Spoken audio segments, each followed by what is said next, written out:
விதமாக சொல்கிறார், கர்த்தரை துதிங்கள், அவர் நல்லவர், அவர் கிருபை என்றும் உள்ளது. ஆமென். அவர் கிருபை என்றும் உள்ளது என்று எத்தனை பேர் சொல்லுவீங்க? ஆமென். அவர் கிருபை என்றும் உள்ளது என்று ஆரோனின் குடும்பத்தார் சொல்லுவார்கள் என்று சொல்லுகிறது. அவர் கிருபை என்றும் உள்ளது என்று கர்த்தருக்கு பயப்படுகிறவர்கள் சொல்லுவார்களாக. ஆமென். இந்த காலை நேரத்தில் எத்தனை பேர் சொல்லுவீங்க அவர் கிருபை என்றும் உள்ளது என்று? எல்லாருமாக சேர்ந்து பாடுவோமா? கர்த்தரை துதியுங்கள், அவர் என்று நல்லவர், அவர் பேரன்பு என்றும் உள்ளதே. கர்த்தரை துதியுங்கள், அவர் என்று நல்லவர், அவர் பேரன்பு என்றும் உள்ளதே.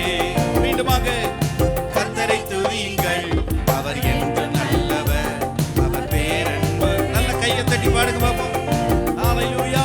கர்த்தரை துதியுங்கள், அவர் என்று நல்லவர், அவர் பேரன்பு என்றும் உள்ளதே. ஒருவராய் மாபெரும் அதிசயங்கள் செய்தாரே, வானங்களை ஞானமாய் உண்டாக்கி மகிழ்ந்தாரே. ஒருவராய் மாபெரும் அதிசயங்கள் செய்தாரே, வானங்களை ஞானமாய் உண்டாக்கி மகிழ்ந்தாரே. இதை போற்றி மகிழ்வோம், நாம் உயர்த்தி மகிழ்வோம், போற்றி மகிழ்வோம், நாம் உயர்த்தி மகிழ்வோம். கர்த்தரை துதியுங்கள், அவர் என்று நல்லவர். ஆமென். சொல்லுவோம், கர்த்தரை துதியுங்கள்.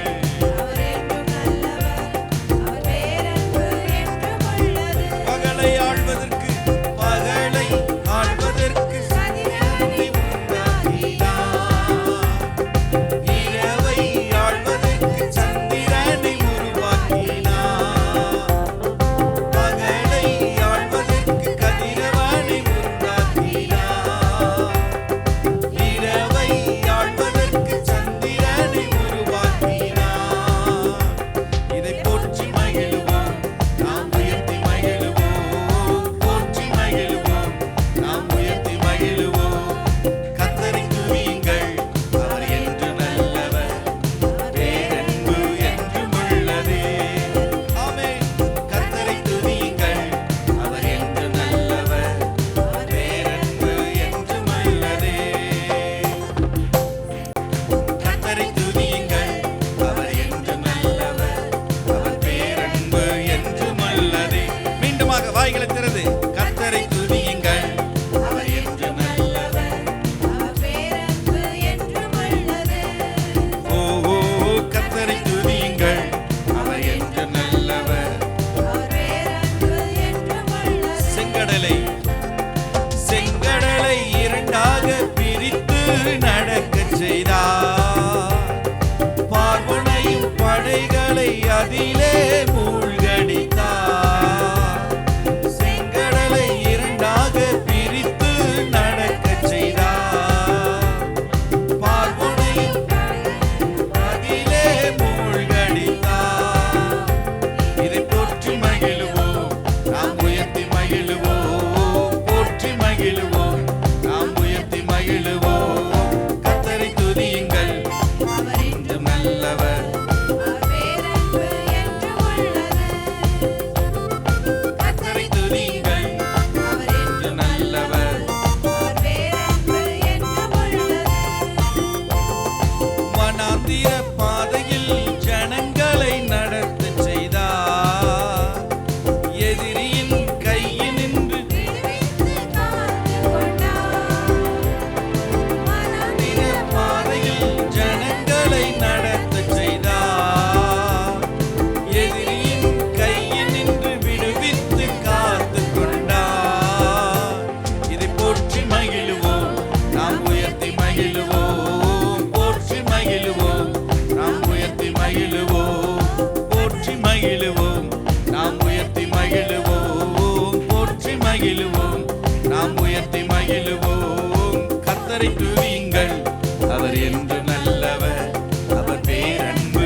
நல்ல கரங்களை தட்டி ஆண்டவருக்கு மகிமையை செலுத்துங்க.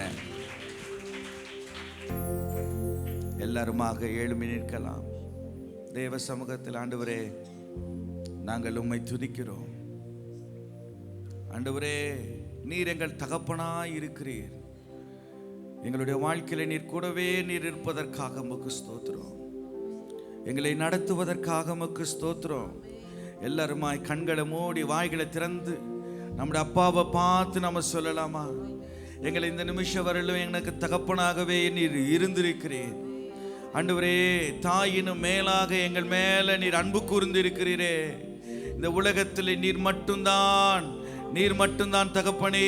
சொல்லுங்க வாய்களை திறந்து. ஆண்டவரே, நீ நல்லவர், நீ நல்லவர், நீ நல்லவர். எல்லாரும் கண்களை மூடி வேடிக்கை பார்க்காதபடி அங்கு சமூகத்தில், தேவ சமூகத்தில் எல்லாருமாக ஓப்பன் யுவர் மவுத். எல்லாரும் வாய்களை திறந்து நல்ல உள்ளத்தின் ஆழத்திலிருந்து கர்த்தரை துதிங்க பார்ப்போம். உங்க இருதயத்தை ஆண்டவருக்கு முன்பதாக திறந்து கொடுங்க. ஆண்டவரே, என் உள்ளத்தில் நீர் வருவீராக. இந்த காலை நேரத்தில் உம்முடைய பிரசன்னம் என்னை ஆட்கொள்ளுவதாக, உம்முடைய வல்லமை என்னை ஆட்கொள்ளுவதாக, உம்முடைய மகிமையின் பிரசன்னம் என்னை ஆட்கொள்ளுவதாக. ஆண்டவரே, என்னை அபிஷேகிப்பீராக, உம்முடைய வல்லமையாலே சூழ்ந்து கொள்ளுவீராக. தகப்பனே, நீர் இந்த நேரத்தில் நீர் எங்களோடு கூட இருப்பதற்காக உமக்கு ஸ்தோத்திரம் என்று சொல்லுங்க. வாய்களை திறந்து கைகளை உயர்த்த கூடும் என்றால், உயர்த்த முடியும் என்றால் கைகளை உயர்த்தி கூட கர்த்தரை ஸ்தோத்திரீங்க. நீர் எங்கள் தகப்பனாய் இருப்பதற்காக உமக்கு ஸ்தோத்திரம். நீர் எங்கள் தகப்பனாய் இருப்பதற்காக உமக்கு ஸ்தோத்திரம் ஆண்டவரே. ஹalleluya, ஹalleluya, ஹalleluya, ஹalleluya, ஹalleluya. Thank you Jesus. Thank you Jesus. Thank you Lord. ஆண்டவரே, நீ நல்லவராய் இருப்பதற்காக ஸ்தோத்திரம். கடந்த நாட்கள் எல்லாவற்றிலும் ஆண்டவரே, எங்களை எல்லா விதமான பார்வோனின் சேனைகளிலிருந்து எல்லாவற்றிலும் எங்களை பாதுகாத்தீரே. கோலியாத்தின் முன்பதாக இருந்து எங்களை பாதுகாத்தீரே. அநேக சத்துருக்களுக்கு முன்பதாக இருந்து என்னை பாதுகாத்தீரே. எங்களுக்கு அதில் எல்லாவற்றிலும் ஜெயத்தை எடுக்கும்படியாக கிருபையும் வல்லமையும் நீ தந்திருப்பதற்காக உமக்கு ஸ்தோத்திரம், ஸ்தோத்திரம், ஸ்தோத்திரம், ஸ்தோத்திரம். ஹalleluya.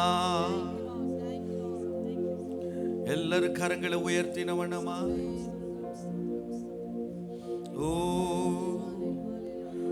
தகப்பனே, தந்தையே, சொல்லுங்க. தலை நிமிர செய்பவர் நீரே.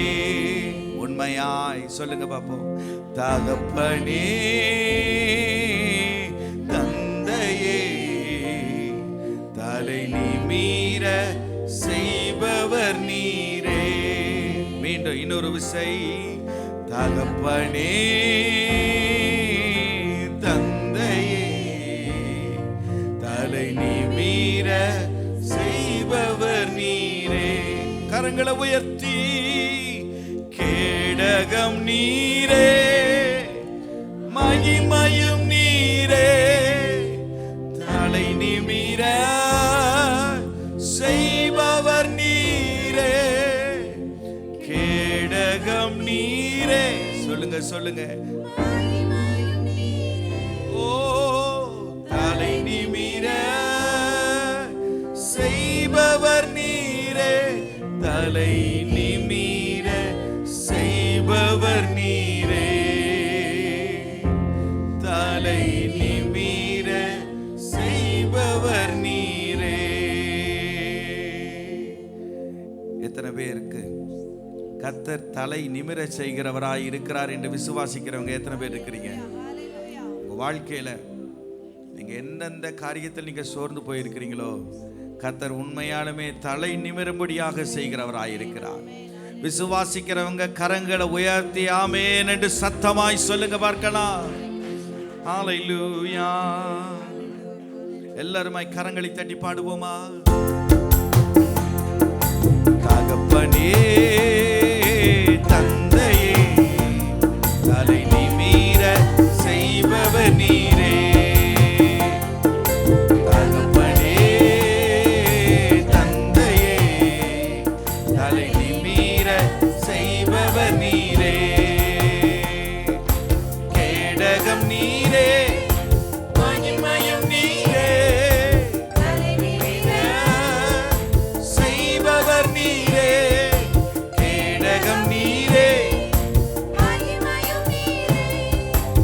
தலை நிமிர செய்பவர் நீரே, நிமிர செய்பவர் நீரே, தலை நிமிர செய்பவர் நீரே. மீண்டுமாக சொல்லுவோம். கேடகம் நீரே, மகிமையும் நீரே, தலை நிமிர கேடகம் நீரே,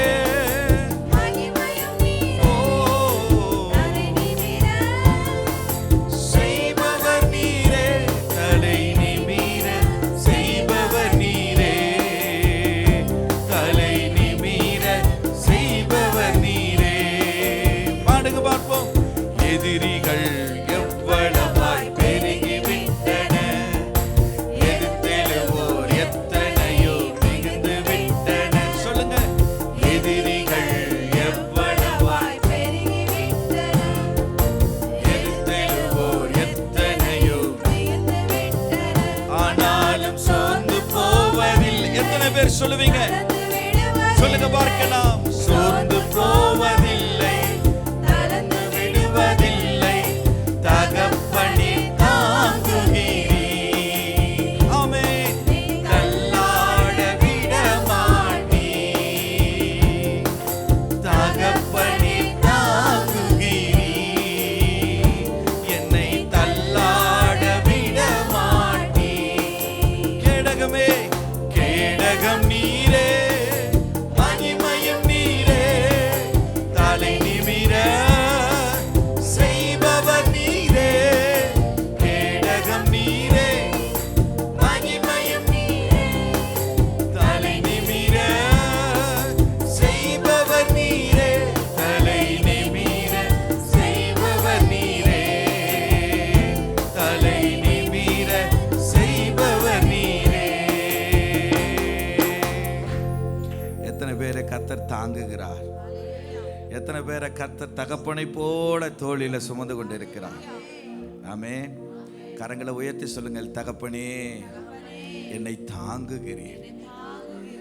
எத்தனை சோதனைகள் வந்தாலும், எத்தனை எதிரிகள் வந்தாலும், என் தகப்பனாகிய கர்த்தர் என்னை தாங்குகிறார், என்னை தாங்குகிறார்.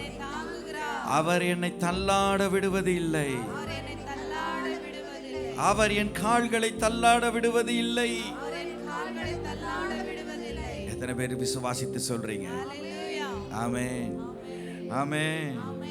கேடகம் நீரே, மகிமையும் நீரே, தலை நிமிர செய்பவர் நீரே, கேடகம் நீரே, தலை நிமிர செய்பவர் நீரே, தலை நிமிர செய்பவர் நீரே, தலை நிமிர செய்பவர் நீரே. மனுஷர்கள் தலை குனிய வைக்கிறதுல ரொம்ப கெட்டிக்காரர்கள்.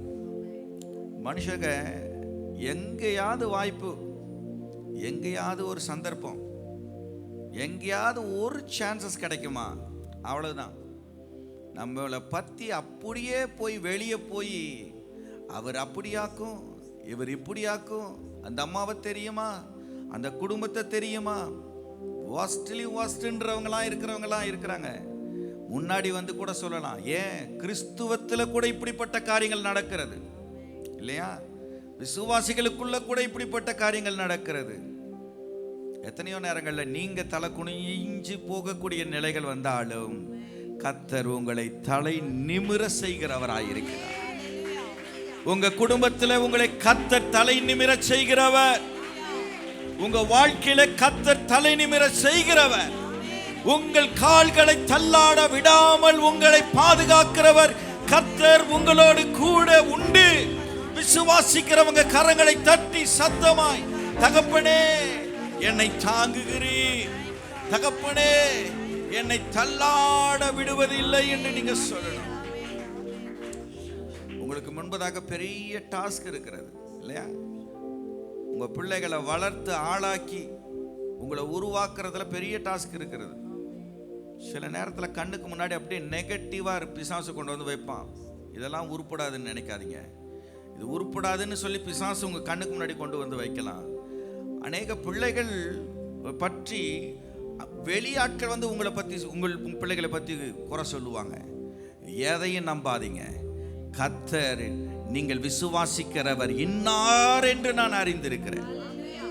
ஆமென். நீங்க விசுவாசித்தால் தேவனுடைய மகிமையை காண முடியும். அதுதான். எத்தனை பேர் விசுவாசிக்கிறீங்க? உங்க பொருளாதாரத்தில் நீங்க வீழ்ச்சி அடைஞ்சு போய் இருக்கிறீங்களா? உங்க பொருளாதாரத்தில் மிகப்பெரிய ஒரு டாஸ்க் இருக்கிறதா? அந்த டாஸ்க் நான் எப்படி தாண்டுவேன்? அந்த டாஸ்க் நான் எப்படி மீட் அவுட் பண்ணுவேன்? என் சூழ்நிலை இப்படி இருக்கிறது, என் வாழ்க்கையில எனக்கு பலவீனமான நேரத்தில், எனக்கு வயது தளர்ந்த நிலையத்தில் எனக்கு இப்படிப்பட்ட ஒரு நிலை வந்திருக்கிறதா என்று நினைக்கலாம். கர்த்தர் உங்களை தள்ளாட விடுகிறவர் அல்ல. கர்த்தர் உங்களை நிச்சயமாலுமே தாங்க பண்ணுகிறவர். ஆமேன் என்று சொல்லுவோம். ஆமேன், ஆமேன். சத்தமா சொல்லலாமா? ஆமேன். சோர்ந்து போவதில்லை, நான் விடுவதில்லை. சொல்லுங்க, சோர்ந்து போவதில்லை. மீண்டுமாக, சோர்ந்து போவதில்லை, நான் கலந்து விடுவதில்லை. தகப்பனீர் தாங்குகிறீர், என்னை தள்ளாட விட மாட்டீர். அல்லாஹ் சொல்லுங்க உண்மையாய். தகப்பனீர், அப்பாவிட்ட பேசுங்க, வாய்களை திறந்து சொல்லுங்க. தள்ளாட விட மாட்டீர். கேடகம் நீரே, கேடகம் நீரே, மகிமையின்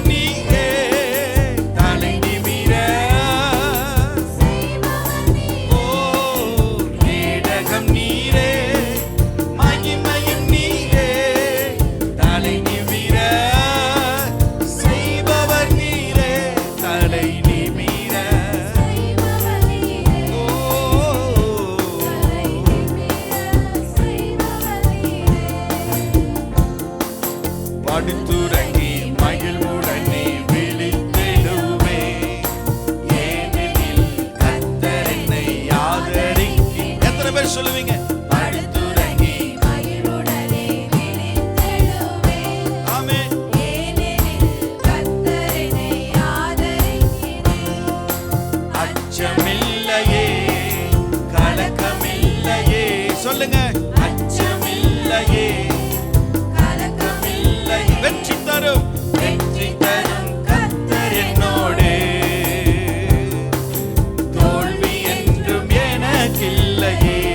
வெற்றி தரும், வெற்றி தரும் கர்த்தர் என்னோடு. எத்தனை பேர் விசுவாசிக்கிறீங்க? தோல்வி என்றும் எனக்கில்லையே. கேடகமே, கேடகம் நீரே, மகிமையும் நீரே. நீரே, கேடகம் நீரே, என் கேடகமே. ஓ, தலை நிமிர, தலை நிமிர செய்பவர் நீரே. தலை நிமிர செய்பவர் நீரே. தலை நிமிர, ஓ, தலை நிமிர செய்பவர் நீரே. ஒன்றுக்கும் நான் கலங்காமல் ஸ்தோத்தரிப்பேன். சொல்லுங்க, அறிக்கை. ஆமென். ஒன்றுக்கும் நான் கலங்காமல். எத்தனை பேர் இப்படிப்பட்ட வார்த்தையை சொல்ல முடியும்? மீண்டுமாக, ஒன்றுக்கும் உதவா, ஒன்றுக்கும் நான் கலங்காமல். எத்தனை பேர் வாய்களை திறந்து சொல்லுங்க? சொல்லுங்க எல்லாரும், வாய்களை திறந்து உண்மையாய் மீண்டுமாக சொல்லுங்க. ஒன்றுக்கும் நான் கலங்காமல். எல்லாவற்றையும் நான் ஸ்தோத்திரத்தோட நான் தேவனுக்கு நான் தெரியப்படுத்துவேன். மீண்டுமாக, ஒன்றுக்கும் நான் கலங்காமல் ஸ்தோத்தரி. எத்தனை பிரச்சனை வந்தாலும், எத்தனை போராட்டம் வந்தாலும் நான் ஸ்தோத்தரித்தே தேவனுக்கு தெரியப்படுத்துவேன். நான் கலங்காமல். ஆமென். தேவனுக்கு முன்பதாக உண்மையாய் சொல்லுங்க. நீர் விரும்பத்தக்கவை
பிசாசு நடுங்கணும், பிசாசு தோல்வி அடையணும்.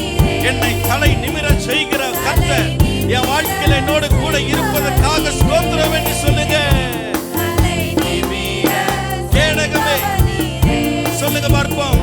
தலை நிமிர செய்பவர் நீ, கேடகம் நீரே, கேடகம் நீரே. கைகளை உயர்த்தி சொல்லுங்க பார்க்கலாம். ஓ தலை நிமிர செய்பவர் நீரே, கேடகமே. ஹல்லேலூயா, மகிமை நீரே. ஓ தலை நிமிர செய்பவர் நீரே, தலை நிமிர செய்பவர் நீரே, கேடகம் நீரே, கேடகம் நீரே, மகிமையும் நீரே. தலை நிமிர செய்பவர் நீரே. கைகளை உயர்த்தி நல்ல வாய்களை திறந்து துதிங்க சபையே, ஜனமே, இந்த சிசிஎம் திருச்சபையே, உண்மையாய் கர்த்தரை ஆராதிக்க பார்க்கலாம்.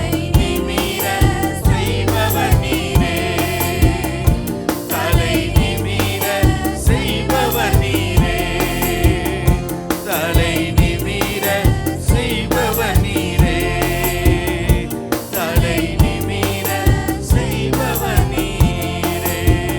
கரங்களை தட்டின வண்ணமாய் ஹல்லேலூயா. அவர் தலை நிமிர செய்கிறவர், அவர் தலை நிமிர செய்கிறவர். உங்க வாழ்க்கையில் எல்லாவற்றையும் அவர் ஒவ்வொரு நாளும் புதிய புதிய கிருபையை கொடுத்து, தம்முடைய சத்துவத்தை கொடுத்து அவர் தலை நிமிர செய்கிறவராக இருக்கிறார். எத்தனை பேர் விசுவாசிக்கிறீங்க? உங்க உள்ளத்துல நீங்க விசுவாசிங்க. கர்த்தர் உங்கள் சூழ்நிலைகளை கர்த்தர் நிச்சயமாலுமே மாற்றுகிறவர். அவர் வெற்றி சிறக்க பண்ணுவதற்காகவே உங்களை அழைத்திருக்கிறார். உங்களை சாதாரணமாக அழைக்கவில்லை, உங்களை வெற்றியின் பிள்ளையாய் கர்த்தர் அழைத்திருக்கிறார். நீங்கள் வெற்றிக்குரியவர்கள், நீங்கள் சமாதானத்திற்குரியவர்கள், நீங்கள் மகிழ்ச்சிக்குரியவர்கள். உங்களை கர்த்தர் தலை நிமிர செய்கிறவராக இருக்கிறார். உங்க குடும்பத்தை, உங்க வாழ்க்கைய, உங்கள் எதிர்காலத்தில் கர்த்தர் உங்களை நிச்சயமாலுமே தலை நிமிர செய்கிறவராக இருக்கிறார். எத்தனை பேர் விசுவாசிக்கிறீங்க? ஹல்லேலூயா, ஹல்லேலூயா. ஆண்டவரே, தகப்பனே, இந்த காலை நேரத்தில் உம்முடைய சமூகத்துக்கு முன்பதாக நாங்கள் வந்திருக்கிறோம்.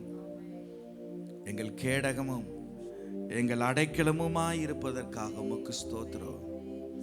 எங்கள் தலை நிமிர செய்கிறவராய் இருப்பதற்காக உமக்கு ஸ்தோத்திரம்.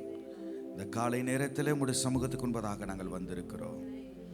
தேவன் நீர் பொறுப்பேற்றுக் கொள்வீராக. இயேசுவின் நாமத்தில் ஜெபிக்கிறோம் ஜீவனுள்ள நல்ல பிதாவே, ஆமென்.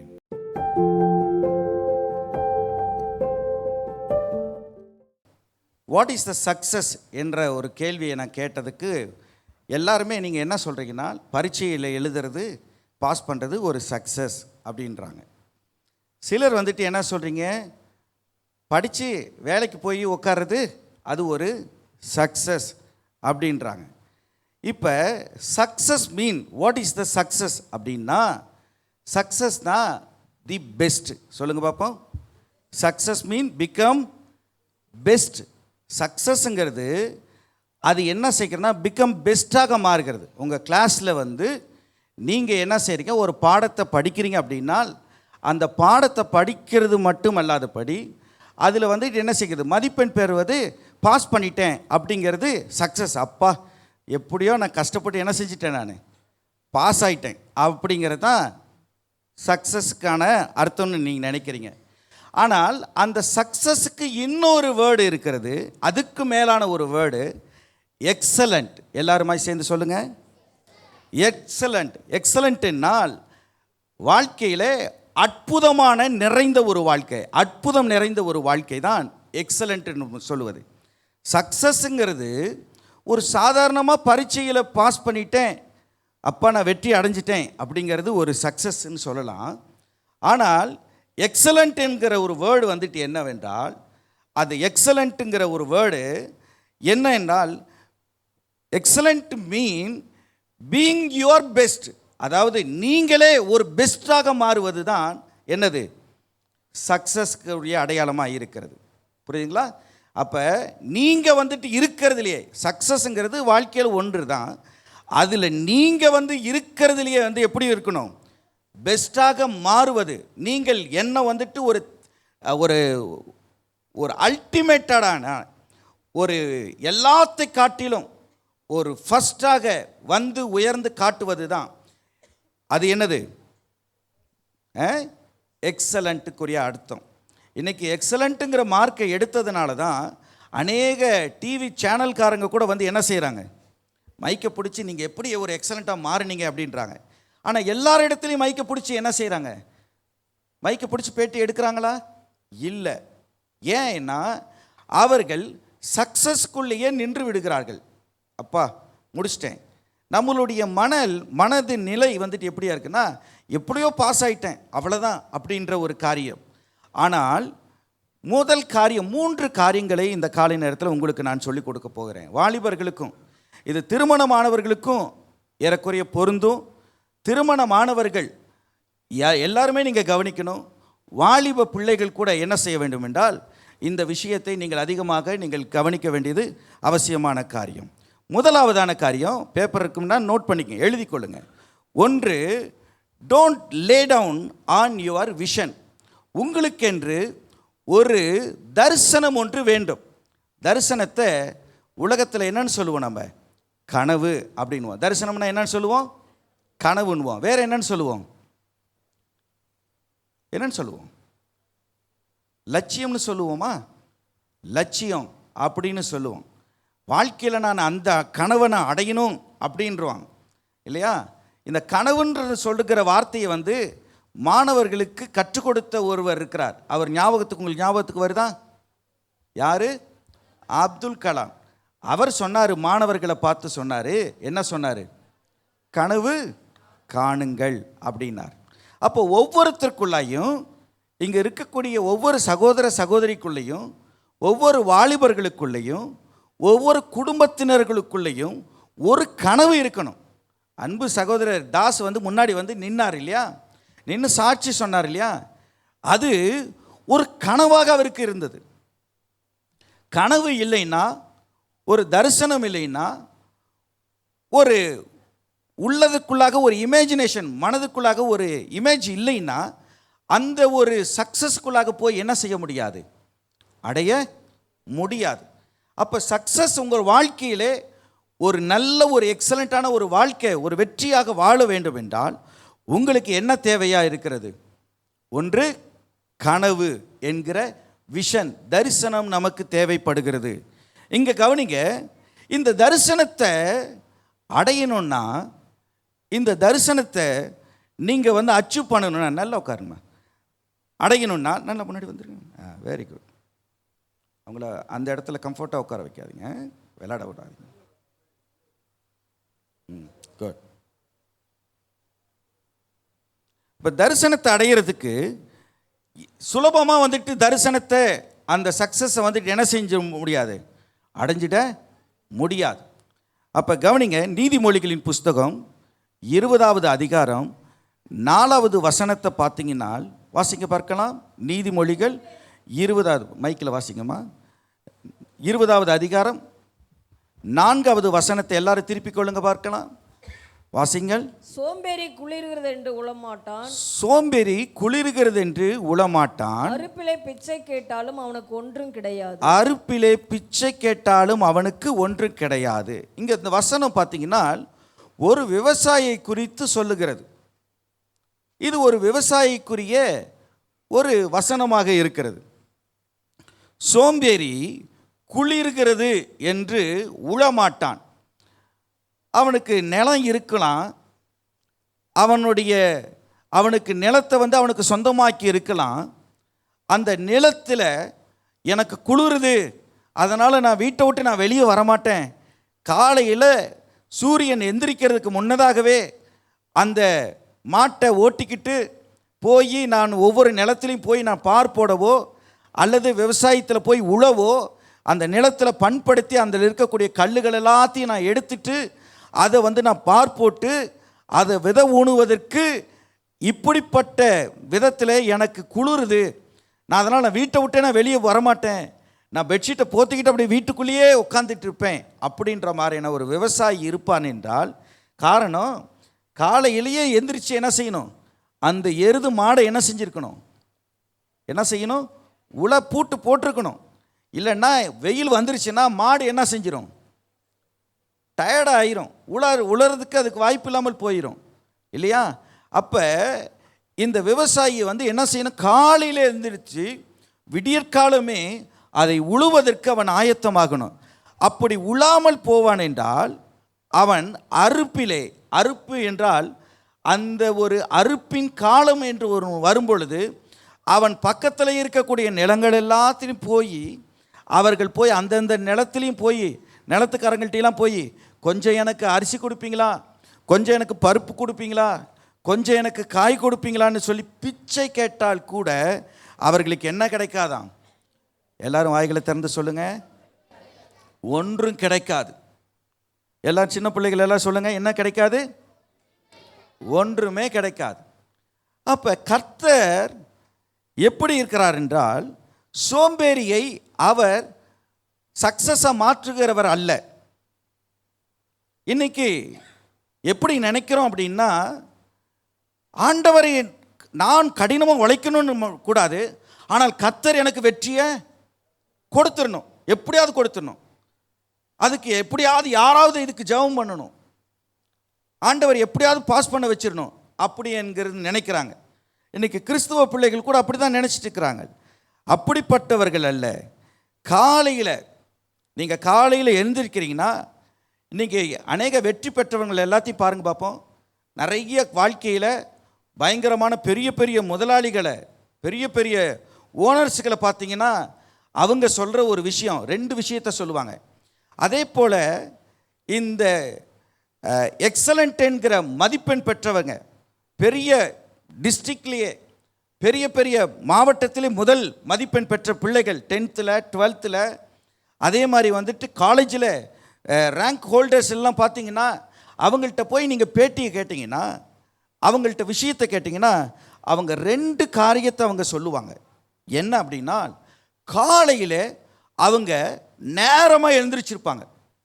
காலையில் நீங்கள் என்னங்க படிக்கிறதுக்கு என்ன காரணம், இவ்வளோ மதிப்பெண்கள் பெறுறதுக்கு என்ன காரணம் அப்படின்னு கேட்டால், அவங்க சொல்கிற ஒரு விஷயம், உங்கள் தொழிலில் ஏங்க வெற்றி இவ்வளோ கிடச்சிருக்கிறது, ஏன் இவ்வளோ பெரிய சக்ஸஸ் உங்களுக்கு உண்டாயிருக்கிறது அப்படின்னு கேட்டால், நான் ராத்திரியில் நான் என்ன செய்வேன், படுப்பேன், நான் லேட்டாக படுப்பேன், காலையில் எழுந்திருக்கும் போது நேரமாக எழுந்திரிச்சிருவேன் அப்படிங்கிற ஒரு விஷயம். காலையில் நான் நேரமாக எந்திரிச்சு 4 மணிக்கெல்லாம் எந்திரிச்சு நான் உட்காந்து நான் படிப்பேன். காலையில் உட்காந்து நான் நேரமாக எந்திரிச்சு என்ன செய்வேன், நான் புக்கில் இருக்கிறது எல்லாத்தையும் நான் படிக்கிறதுக்கான சரியான உகந்த நேரம்னு சொல்லுவாங்க.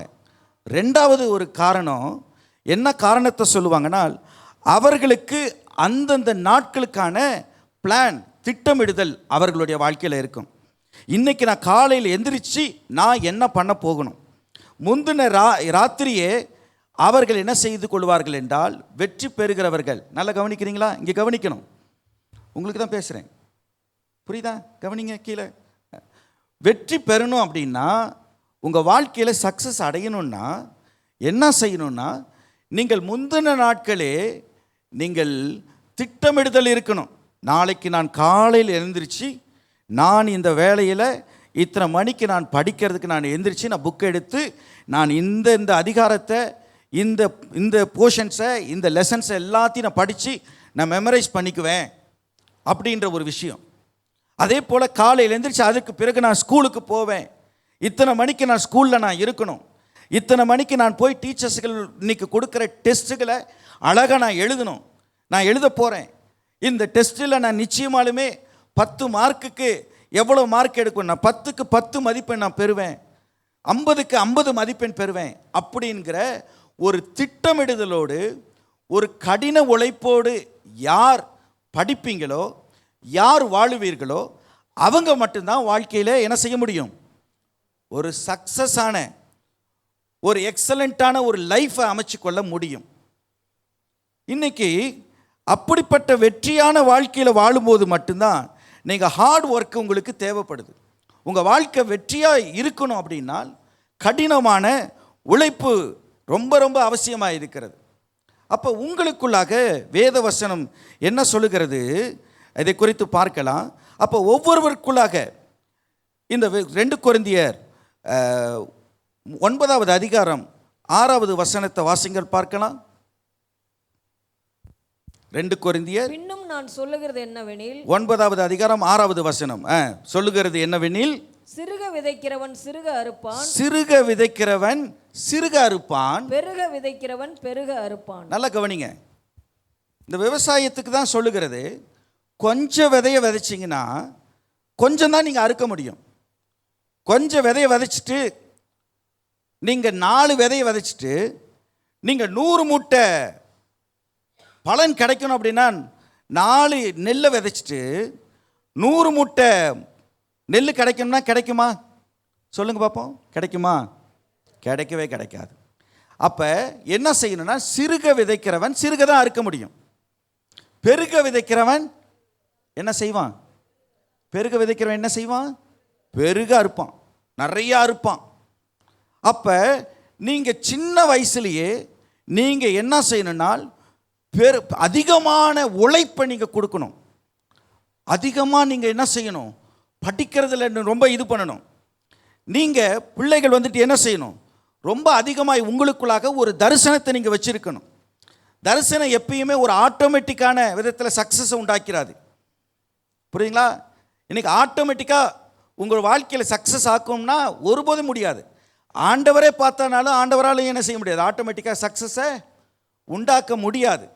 நீங்கள் அதற்கான அந்த சக்ஸஸுக்கான என்ன செய்யணும்?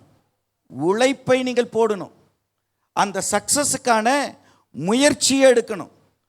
அந்த சக்ஸஸுக்கான கடினமான அநேக விதமான முயற்சிகளை செஞ்சு அதற்காக நீங்கள் சக்ஸஸுக்காக அதிகமாக நீங்கள் பே பண்ணணும். நீங்கள் விலைக்கரையும் கொடுக்கணும்.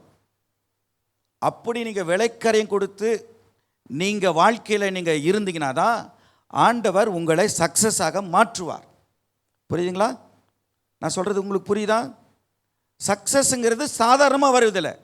சும்மா செல்ஃபோனை வச்சுக்கிட்டு அப்படியே ரீல்ஸை பார்த்துக்கிட்டு அப்படியே கொஞ்சம் நேரம் வாட்ஸ்அப்பில் இருக்கக்கூடிய என்னது ஷார்ட்ஸை பார்த்துக்கிட்டு ஆண்டவர் எனக்கு ஒரு சக்ஸஸை கொடுக்கணும் அப்படின்னா ஒருபோதும் என்ன செய்யாது? சக்ஸஸ்ஸு வராது. இன்றைக்கி பார்த்தீங்கன்னா இப்படிப்பட்ட நிலைகள் இருக்கிறது. அப்போ நமக்கு ஒரு சக்ஸஸ் உங்கள் வாழ்க்கையில் வரணும், உங்கள் வாழ்க்கையில் வெற்றி அடையணும் அப்படின்னால் உங்கள் வாழ்க்கைக்கு நீங்கள் என்ன செய்ய வேண்டும்? வெற்றியாக அடைவதற்கு நீங்கள் அதிகமாக நீங்கள் கிரயம் செலுத்த வேண்டும். புரியுதுங்களா? அப்போ நீங்கள் கிரயம் செலுத்தும் போது மட்டும்தான் கர்த்தர் உங்களுடைய பலனை பார்த்து என்ன செய்கிறவர்? உங்களுக்கு வாழ்க்கையில் வெற்றியை கொடுக்கிறவராக இருக்கிறார் இல்லையா? பெருக விதைக்கிறவன் எப்படி அறுப்பான்? பெருக அறுப்பான். கர்த்தர் உங்களோடு கூட இருக்கிறாரு. கர்த்தர் உங்களுக்கு பெருக பண்ணுவதற்கு கர்த்தர் உங்களுக்கு கூட இருக்கிறாருன்னா முதலாவதாக நீங்கள் ஹார்ட் ஒர்க் பண்ணணும். நீங்கள் கடினமாக உழைக்கணும், கடினமாக படிக்கணும். அதுக்கென்று டெடிக்கேட்டடாக நீங்கள் என்ன செய்யணும்? காலையில் எந்திரிச்சு நேரமாக எந்திரிச்சு படிக்கணும். ஒவ்வொரு பாடத்தையும் நீங்கள் என்ன செய்யணும்? நம்ம படித்தே தீரணும். ஒரு முடிவு எடுக்கணும். எப்படியாவது இதை படித்தே தீரணும். நேரத்தை வீணாக்கிட்டு நேரத்தை ஒன்றுமில்லாமல் வேஸ்ட் பண்ணிட்டு என்ன செய்யக்கூடாது? இருந்துட்டு கர்த்தர் எனக்கு உயர்வை தரணும் அப்படின்னால் ஒருபோதும் முடியாது. சில பிள்ளைகள்லாம் நீங்கள் வீட்டுக்கு ஸ்கூலுக்கு போகிறீங்க, காலையில் போயிட்டு நீங்கள் சாயங்காலத்தில் நீங்கள் வந்ததே இல்லையோ என்ன செய்கிறீங்க? நீங்கள் பேக்கை அப்படி தூக்கி 2 பக்கமும் தூக்கி எரிஞ்சிட்டு என்ன செஞ்சுறீங்க? போயிட்டு நமக்கு பாப்பா தூக்கம் பயங்கரமாக எனக்கு என்ன செய்யுது, போங்க மம்மி எனக்கு தலை வலிக்குதுன்றுவோம். போங்க மம்மி எனக்கு உடம்பெல்லாம் வலிக்குது, நான் போய் படுக்கிறேன் அப்படின்ட்டு என்ன செஞ்சுருவாங்க? படுத்துருவாங்க. பார்த்துருக்கீங்களா? அப்படி போயிட்டு படுத்துருவோம். எனக்கு தூக்கம் வருதுன்னு சொல்லிட்டு காலையில் எந்திரிக்கும் போது அம்மா என்ன செய்வாங்க? தட்டி எழுப்பி உங்களையே நீங்கள் எந்திரிக்காமல் அம்மா தான் தட்டி எழுப்புறது. எந்திரி, எந்திரி டைம் ஆச்சு, பள்ளிக்கூடத்துக்கு டைம் ஆச்சு, எந்திரி. ஏன்னா நீங்கள் என்ன செய்யலை? அதிகமாக கடினமான உழைக்கிறதுக்கு மனசு இல்லாமல் இருக்குது. உங்களுக்குள்ளாக எப்படி இருக்கணும்னால் உங்களுக்குள்ளாக தரிசனம் இருக்கணும். பக்கத்தில் இருக்கவங்களெல்லாம் பார்த்து சொல்லுங்கள், தரிசனம் இருக்க வேண்டும். ஆமென். உங்கள் குடும்ப வாலிபர்களுக்குள்ளாக ஒரு தரிசனம் இருக்கணும். நீ என்ன வேலைக்கு போகிறேன், நான் எந்த வேலையை நான் சூஸ் பண்ண போகிறேன். ஒரு வியாபாரத்தை செய்கிறோம் அப்படின்னா அவங்களுக்குள்ளாக தரிசனம் இருக்கணும். ஒரு தரிசனம் இல்லைன்னா ஒன்றுமே பண்ண முடியாது. அந்த தரிசனத்தை நம்ம பெற்றுக்கொள்ளணும். தரிசனம் இருந்தால் மட்டும்தான் நம்ம முன்னோக்கி போக முடியும். ஒரு பஸ்ஸில் ஏறுறோம் அப்படின்னா அந்த பஸ்ஸில் வந்துட்டு இந்த ஊருக்கு போகிறோங்கிற ஒரு முடிவில்லாதபடி பஸ்ஸில் ஏறி உட்காந்துக்குவோமா? சொல்லுங்களேன், ஏறி உட்காந்துக்குவோமா? முதல்ல பஸ்ஸு எந்த ஊருக்கு போகுதுன்றத போர்டை படிக்கிறோம். அதுக்கப்புறம் தெளிவுபடுத்திக்கிட்டு தான் என்ன செய்கிறோம், நம்ம பஸ்ஸில் ஏறி உட்கார்றோம். அந்த கண்டக்டர்கிட்ட இந்த ஊருக்கு போகணுங்கன்ற டிக்கெட்டை கரெக்டாக துல்லியமாக நம்ம வாங்குகிறோம். சென்னைனா சென்னைக்கு நான் போகிறேங்க, கோயம்புத்தூர்னா கோயம்புத்தூருக்கு நான் போகிறேன் அப்படின்ற என்ன செய்கிறோம், ஒரு தரிசனத்தோடு நம்ம செய்கிறோம். அதே போல் தான் நம்மளுடைய வாழ்க்கையிலும், இங்கே இருக்கக்கூடிய வாலிபர்களுடைய வாழ்க்கையில், சின்ன பிள்ளைகளுடைய வாழ்க்கையில் உங்களுக்கென்று ஒரு கனவு, ஒரு தரிசனம் இருக்க வேண்டியது அவசியமாக இருக்கிறது. ஆமென். அப்போ தரிசனத்தை வைத்து தான் உங்கள் வாழ்க்கையில் நீங்கள் நடத்தணும். இப்போ காலையில் போயிட்டு நீங்கள் சாயங்காலம் வந்து நீங்கள் தூங்கிட்டு நைட்டு படிக்காமல், நைட்டு சாப்பிட்றதுக்கு கூட அம்மா தட்டி எழுப்பி டேய் சாப்பிட்றா அப்படின்ட்டு சாப்பிட்டுட்டு திரும்பவும் படுத்து தூங்கிட்டு காலையில் எந்திரிக்கும் போது சோம்பேறித்தனமாக எழுந்து ஸ்கூலுக்கு நேரமாச்சுன்னு சொல்லிட்டு ஸ்கூலுக்கு கிளம்பும்போது கூட குளிக்காமல் கூட சில நேரத்தில் ஸ்கூலுக்கு போயிடுறாங்க. எத்தனை பேர் அப்படி இருக்கிறீங்களா? இல்லையே. குளிக்காமல் கூட என்ன கூட சிலருக்கு ஸ்கூலுக்கு போயிடுறாங்க. பெற்றோர்கள் சில நேரத்தில் பலவந்தம் பண்ணி வாடா பல்லு வளர்க்கடா குளிடா இந்த காலையில் இந்த 10 மணிக்குள்ளாக 9 மணிக்குள்ளாக ஸ்கூலுக்கு அனுப்புறதுக்குள்ளாக அந்த தாயும் தகப்பனும் படுகிற பாடு பார்த்தீங்கன்னா பயங்கரமாக இருக்கும். டைம் ஆச்சு சீக்கிரம் கேட்டை சாத்திடுவாங்க, மிஸ்ஸு உங்களை சத்தம் போட்டுருவாங்க, மேம் சத்தம் போட்டுருவாங்க, ரொம்ப இதாக இருக்கும். இதை நீங்கள் யோசித்து பாருங்கள். நீங்கள் வந்து நீங்கள் அழகாக பேக்கை தூக்கி இந்த பக்கம் கடைசியில் போட்டுட்டு இந்த பக்கம் ஷூவை கழட்டி போட்டுட்டு நீங்கள் பாட்டுக்கு போய் தொப்புன்னு போய் நீங்கள் பெட்டில் போய் படுத்துக்கிறீங்க. ஆனால் காலையில் பாருங்கள், இருக்கிறதுலே டீச்சர்ஸுடைய வேலை ரொம்ப கடினமான வேலை தெரியுமா? அவங்க டெய்லியும் தினந்தோறும் 8 hours தேர் ஒர்க்கிங். 8 மணி நேரம் காலையிலேருந்து சாயங்காலம் வரலும் அவங்க தொண்டை தனி கிளியை கத்தி கொடுக்குறாங்க, பாடத்தை கத்துறாங்க. அவங்களுக்கு தலைவலி இருக்கும், பயங்கரமான ஹெட்மிஸ்ஸனுடைய ப்ரெஷர்ஸ் இருக்கும், மேல் அதிகாரிகளுடைய ப்ரெஷர்ஸ் இருக்குது. அவர்கள் ஒவ்வொரு கிளாஸஸாக ஏறி இறங்கி படிக்கட்டில் மேலே ஏறி கீழே இறங்கி ஒவ்வொரு வகுப்புலையும் போய் ஒவ்வொரு சப்ஜெக்ட்ஸும் கிளாஸை எடுத்துகிட்டு வந்து அதுக்கு பிறகு வீட்டுக்கு வரும்போதே போய் காய்கறி கடையில் போய் காயை வாங்கிட்டு வந்துட்டு அதுக்கப்புறம் வீட்டில் வந்து சமைச்சு கொடுத்துட்டு பிள்ளைகளுக்கு சாப்பாடை காப்பாற்றிட்டு பிள்ளைகளுக்கு கொடுத்துட்டு அவங்க தூங்குறது எவ்வளோ கஷ்டம். உங்களுக்கு எவ்வளோ கர்த்தர் உங்களுக்கு நேரத்தை கொடுத்திருக்கிறாரோ இந்த நேரத்தை நீங்கள் என்ன செய்யணும்? பயன்படுத்தி கொள்ளணும். ஆண்டவர் உங்களுக்கு கொடுத்திருக்கிறது. அப்போ நீங்கள் அதிகமாக நீங்கள் முயற்சி எடுங்க. தரிசனம் இல்லாமல் நீங்கள் வாழவே கூடாது. அதுவும் கிறிஸ்துவ பிள்ளைகள், நான் படிச்சுனா எனக்கு இதுதான் என் வாழ்க்கை, இப்படி தான் என் வாழ்க்கை அமையணும். வாலிபர்கள், நோக்கம் இல்லாமல் நீங்கள் வாழ்கிறதே வேஸ்ட்டு. ஒரு நோக்கம் இல்லாமல் நீங்கள் வந்து ஜீவனம் பண்ணுறதே வேஸ்ட்டு. ஒரு குடும்ப பெண்கள், சகோதரிகள், ஒரு நோக்கம் இல்லாமல் இருக்கக்கூடாது. உங்கள் பிள்ளைகளை குறித்த ஒரு நோக்கம், ஒரு தரிசனம் தேவை. சகோதரர்களுக்கு உங்கள் தொழிலை குறித்து ஒரு நோக்கம், ஒரு தரிசனம் தேவை. அந்த தரிசனம் இருந்தால் மட்டும்தான் உங்களுக்கு நீங்கள் பயணம் செய்ய முடியும். ஏதோ போகுது, தண்ணி அடித்த பக்கம் அப்படியே தண்ணி ஓடையில் வரும்போது அப்படியே அந்த குப்பை அடிச்சுட்டு போகுது பார்த்தீங்களா, அது மாதிரி அடிச்சுட்டு போகிற மாதிரிலாம் வாழ்க்கை கிடையாதுங்க. தேவன் உங்களை தரிசனத்திற்கென்று உண்டாக்கி இருக்கிறார். சபை கூட அப்படி தான் இருக்குது இல்லையா? தரிசனத்தோடு தான் சபை என்ன செய்யப்பட்டிருக்கிறது, உருவாக்கப்பட்டிருக்கிறது. நீங்கள் ஒரு தரிசனத்தோடு தான் இந்த இடத்துல வந்து உட்கார்ந்து கொண்டு இருக்கிறீங்க. அப்போ ஒவ்வொருவருக்கும் நீங்கள் என்ன செய்ய வேண்டும், ஒரு தரிசனத்தை நீங்கள் வைத்திருக்க வேண்டியது அவசியமாக இருக்கிறது. வீட்டு பாடத்தை முடிக்கணுமா, கரெக்டாக வந்துட்டு வீட்டு பாடத்தை நீங்கள் முடிக்கணும். ஸ்கூலில் வந்துட்டு வீட்டு பாடத்தை கொடுத்துருந்தாங்கன்னா கரெக்டாக அன்றைக்கி வந்து கிறிஸ்துவ பிள்ளைகள், ஆண்டவருடைய பிள்ளைகள் நல்லா கவனிக்கணும். ஹோம் ஒர்க்குகளை ப்ராப்பராக போய் என்ன செய்யணும், முடிச்சுட்டு போய் மேம்கிட்ட காட்டணும். ஒரு ப்ராஜெக்டை கொடுத்துருக்குறாங்களா, அந்த ப்ராஜெக்டை குறிப்பிட்ட நாளில் போய் காட்டணும். ஒரு டெஸ்ட்டுன்னு வைக்கிறாங்களா, அந்த டெஸ்ட்டுக்கு ஆயத்தமாகி போய் நீங்கள் உட்கார்ந்து டீச்சர்ஸ் நான் ரெடியாக இருக்கிறேன்னு சொல்லணும்.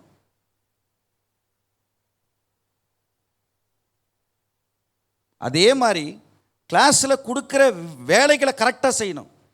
கிளாஸ் நடத்திட்டே இருக்கும்போது நீங்கள் வந்துட்டு அவங்க ஏதோ தொண்டை தண்ணிக்குள்ளேயே கத்தி கொடுத்துட்டு இருக்கிறாங்கன்னு சொல்லும்போது நீங்கள் ஏதோ ஒரு மற்ற வேலையை பார்த்துட்டு செஞ்சுட்டு இருக்கக்கூடாது. உங்களுடைய ஃபோக்கஸ் அந்த படிப்பில் இருக்கணும். நீங்கள் என்ன காரியத்தை நீங்கள் செய்கிறீங்கன்றத நீங்கள் துல்லியமாக நீங்கள் தெரிந்து கொண்டு நீங்கள் ஒவ்வொரு நாளும் நீங்கள் கிளாஸுக்குள்ளே நீங்கள் உட்காரும்போது மட்டும்தான் you will get the success. எத்தனை பேருக்கு புரியுதா? வெற்றிங்கிறது சும்மா ஆட்டோமேட்டிக்காக வருவதில்லை, சும்மா எப்படியோ வருவதில்லை. அது நீங்கள் எப்படி தூங்கி எந்திரிச்சிட்டு இருந்தா அல்லது நீங்கள் ஏதோ நீங்கள் எப்படி இருந்தாலும் வந்துடாது. ஆண்டவர் அப்படிப்பட்ட முட்டாள் இல்லை. நம்முடைய தேவன் ரொம்ப உங்களுடைய சிந்தைகளை அறிஞ்சிருக்கிறார், உங்கள் வாழ்க்கையை அறிஞ்சிருக்கிறார், உங்களுடைய எண்ணத்தை அறிஞ்சிருக்கிறார், உங்களுடைய நோக்கத்தை அறிஞ்சிருக்கிறார். உங்களுடைய நோக்கத்தை நீங்கள் கன்ஃபஸ் பண்ணி நீங்கள் வெளிப்படுத்துனீங்கன்னா மட்டும்தான் கர்த்தர் அதுக்கு ரெகக்னைஸ் பண்ணுகிறவர். செகண்ட் திங், ரெண்டாவது விஷயம், don't go for light weight. நீங்கள் வாழ்க்கையில் நீங்கள் சுலபமான வெயிட்டை, எனக்கு வெயிட்டே தூக்குறதுக்கு எனக்கு பிடிக்காதுங்க அப்படின்ற விதத்தில் நீங்கள் இருக்கக்கூடாது. நீங்கள் பாரம் பிடிக்காதுன்னு சொல்லக்கூடாது. வேதவசனம் என்ன சொல்லுகிறது என்றால், புலம்பலின் புஸ்தகம் 3வது அதிகாரம் 27வது வசனத்தில் இவ்விதமாக சொல்லுகிறது. என்ன சொல்லுகிறது என்றால், வாசிங்க பார்ப்போம். புலம்பல் 3:27 வாசிங்க பார்க்கலாம். எல்லாருமாக சேர்ந்து, சின்ன பிள்ளைகள்லேருந்து எல்லாரும், வாலிபர்கள் எல்லாரும் வாசிங்க பார்க்கலாம். எல்லாரும் சேர்ந்து சத்தமாக சொல்லுங்க பார்ப்போம். தன் இளம் பிராயத்தில், எல்லாருமா சேர்ந்து சொல்லுங்க பார்ப்போம். போர்டில் பாருங்க, ஸ்க்ரீனில் தெரியுது பாருங்க. இளம் பிராயத்தில் நுகத்தை சுமக்கிறது மனுஷனுக்கு நல்லது. உங்களுக்கு கர்த்தர் இளம் வயசை கொடுத்திருக்கிறார். வாலிபர்களே, வாலிப பெண் பிள்ளைகளே, இளம் வயசில் நீங்கள் நுகம்னா என்னன்னு தெரியுமா? மாட்டுக்கு மேலே, மாடு இருக்கு இல்லையா, மாட்டுக்கு மேலே ஒரு கழுத்தில் ஒரு பெரிய, இவ்வளோ பெரிய ஒரு மர சட்டத்தை வைப்பாங்க. பார்த்துருக்கீங்களா? எத்தனை பேர் பார்த்துருக்கீங்களா? அந்த மர சட்டத்தை கழுத்தில் தூக்கிட்டு போகுது பார்த்தீங்களா? அந்த மர சட்டத்துக்கு பேர் தான் நுகம். அப்போ இளம் பிராயத்தில், இளம் வயசில் நீங்கள் நுகத்தை சுமக்கிறது மனுஷனுக்கு, சொல்லுங்க பார்ப்போம், மனுஷனுக்கு நல்லது. வயசானவங்கனால சுமக்க முடியாது. ஏன்னா அவங்களுக்கு வந்து என்னது, குறிப்பிட்ட வயசுக்கு மேலே போச்சுனால் அவங்களுக்கு தலைவலி ஏற்படும், உடம்பு முடியாத ஒரு நிலைகள் உண்டாகும். அவங்களால அதிகமாக சிந்திச்சாங்கன்னா அவங்களுக்கு மயக்கம் ஏற்படும். சில நேரத்தில் தாங்கி கொள்ள முடியாது, ரொம்ப ஸ்ட்ரெயின் பண்ண முடியாது, ரொம்ப வேலைகளை செய்ய முடியாது. ஆனால் இளம் வயதில் ஆண்டவர் உங்களுக்கு நல்ல பலத்தை கொடுத்திருக்கிறார். அப்பா அம்மா மூலமாக உங்களுக்கு நல்ல சாப்பாடு, உணவு கிடைக்கிறது. நல்ல ஆரோக்கியமான உணவுகளை அப்பா அம்மாக்கள் என்ன செய்கிறார்கள், கொடுக்குறாங்க. அப்போ இந்த இளம் வயதில் அதை சாப்பிட்டுட்டு நீங்கள் நுகம்னா நிறைய விதமான சேலஞ்சுகள், நிறைய டாஸ்க்குகள், நிறைய விதமான உங்கள் காரியத்தில் எப்படியாவது நான் ஒரு காரியத்தை நான் செஞ்சாகணும், இது எனக்கு கஷ்டம். இப்போ மேக்ஸ்னா எனக்கு ரொம்ப கஷ்டங்க அப்படின்றோம் இல்லையா? அந்த மேக்ஸை பாரு, நான் எடுக்கிறேன், இந்த நுகத்தை நான் எடுத்து நான் சேலஞ்சு பண்ணி காட்டுறேன் அப்படின்னு சொல்லுவதுதான் நுகம். எனக்கு ஃபிசிக்ஸே எனக்கு பிடிக்காதுங்க, எனக்கு ஃபிசிக்ஸ்னாவே எனக்கு பிச்சுக்கிற மாதிரி இருக்கும், எனக்கு அது பிடிக்கவே பிடிக்காதுங்க அப்படின்றீங்களா? அதுதான் நுகம். எது நுகமா எது கஷ்டமா இருக்குதோ அந்த கஷ்டத்தை நீங்க தூக்கி அதை பார்த்துடலாம். அது ஒன்றா ரெண்டா ஒரு கை நம்ம பார்த்துடலாம் அப்படின்னு சொல்லிட்டு தூக்கி சேலஞ்ச் பண்ணி அதுக்காக வேலை செய்கிறீங்க இல்லையா, அதுக்காக உழைக்கிறீங்க இல்லையா, இதுதான் நுகம். சொல்லுங்க பார்ப்போம். நுகம். நுகம்ன்றது வெயிட் இருந்துச்சுன்னா நம்ம பல நாட்கள் தூக்கத்தை நம்ம கெடுத்தே ஆகணும். தூக்கத்தை என்ன செய்யணும்? மறக்கணும். தூக்கத்துக்கு நம்ம முக்கியத்துவத்தை கொடுக்கக்கூடாது. சோம்பேறியாக இருக்கக்கூடாது. மிகுந்த விதத்தில் கடினமாக உழைக்கணும். நிறைய விதத்தில் நம்ம என்ன செய்யணும்? நம்ம ஆர்வமாக எல்லா காரியத்திலையும் நமக்கு என்ன செய்யணும்? எல்லாமே கடினமாக நம்ம உழைச்சி நம்ம எல்லா காரியத்திலும் நமக்கு ஒரு எல்லா விஷயத்திலும் நம்ம ஒரு கடினமாக நம்ம மும்முரத்தை காட்டினோம் என்றால் நம்ம வாழ்க்கையில் எல்லாவற்றிலும் என்ன செய்ய முடியும்? சக்ஸஸ் ஆக்க முடியும். ஒரு விமானம் இருக்கிறது. விமானத்தினுடைய மூஞ்சி இருக்கு இல்லையா, முகம். எத்தனை பேர் விமானத்தை பார்த்துருக்கீங்க? விமானத்தை பார்த்துருக்குறோம். இந்த விமானத்தினுடைய முகம் இருக்கு இல்லையா, இந்த விமானத்தினுடைய முகம் கீழே பார்த்துருந்தா விமானம் எங்கே வருதுன்னு அர்த்தம்? சொல்லுங்க பார்ப்போம். கீழே வருதுன்னு அர்த்தம். விமானத்தினுடைய முகம் மூஞ்சி பகுதி மேலே பார்த்துருந்தா, அப்போ உங்கள் வாழ்க்கை ஒரு பழமொழி ஒன்று உண்டு, 5 வளையலைன்னா 50 போய் என்ன செய்யாதான்? வளைக்க முடியாதான். அப்போ நீங்கள் முளையும் பயிர் என்ன செய்யுமா? விளையும் பயிர் முளையிலே தெரியும்வாங்க. அப்போ இந்த வயசில் நீங்கள் எந்த அளவுக்கு செய்யறீங்க அப்படிங்கிறத ஆண்டவர் பார்க்குறார். நீ சின்ன வயசுலேயே நீ இவ்வளோ கடினமாக உழைக்கிறியா? இந்த வயசுலேயே உனக்கு நல்லா தெரியுது. இங்கே நல்லா கவனிங்க. இந்த வயசுலேயே பையன் பாரு நல்லா உழைக்கிறான். இந்த சின்ன வயசுலேயே குழந்தைங்க பாருங்க நல்லா பண்ணுறாங்க பாருங்க.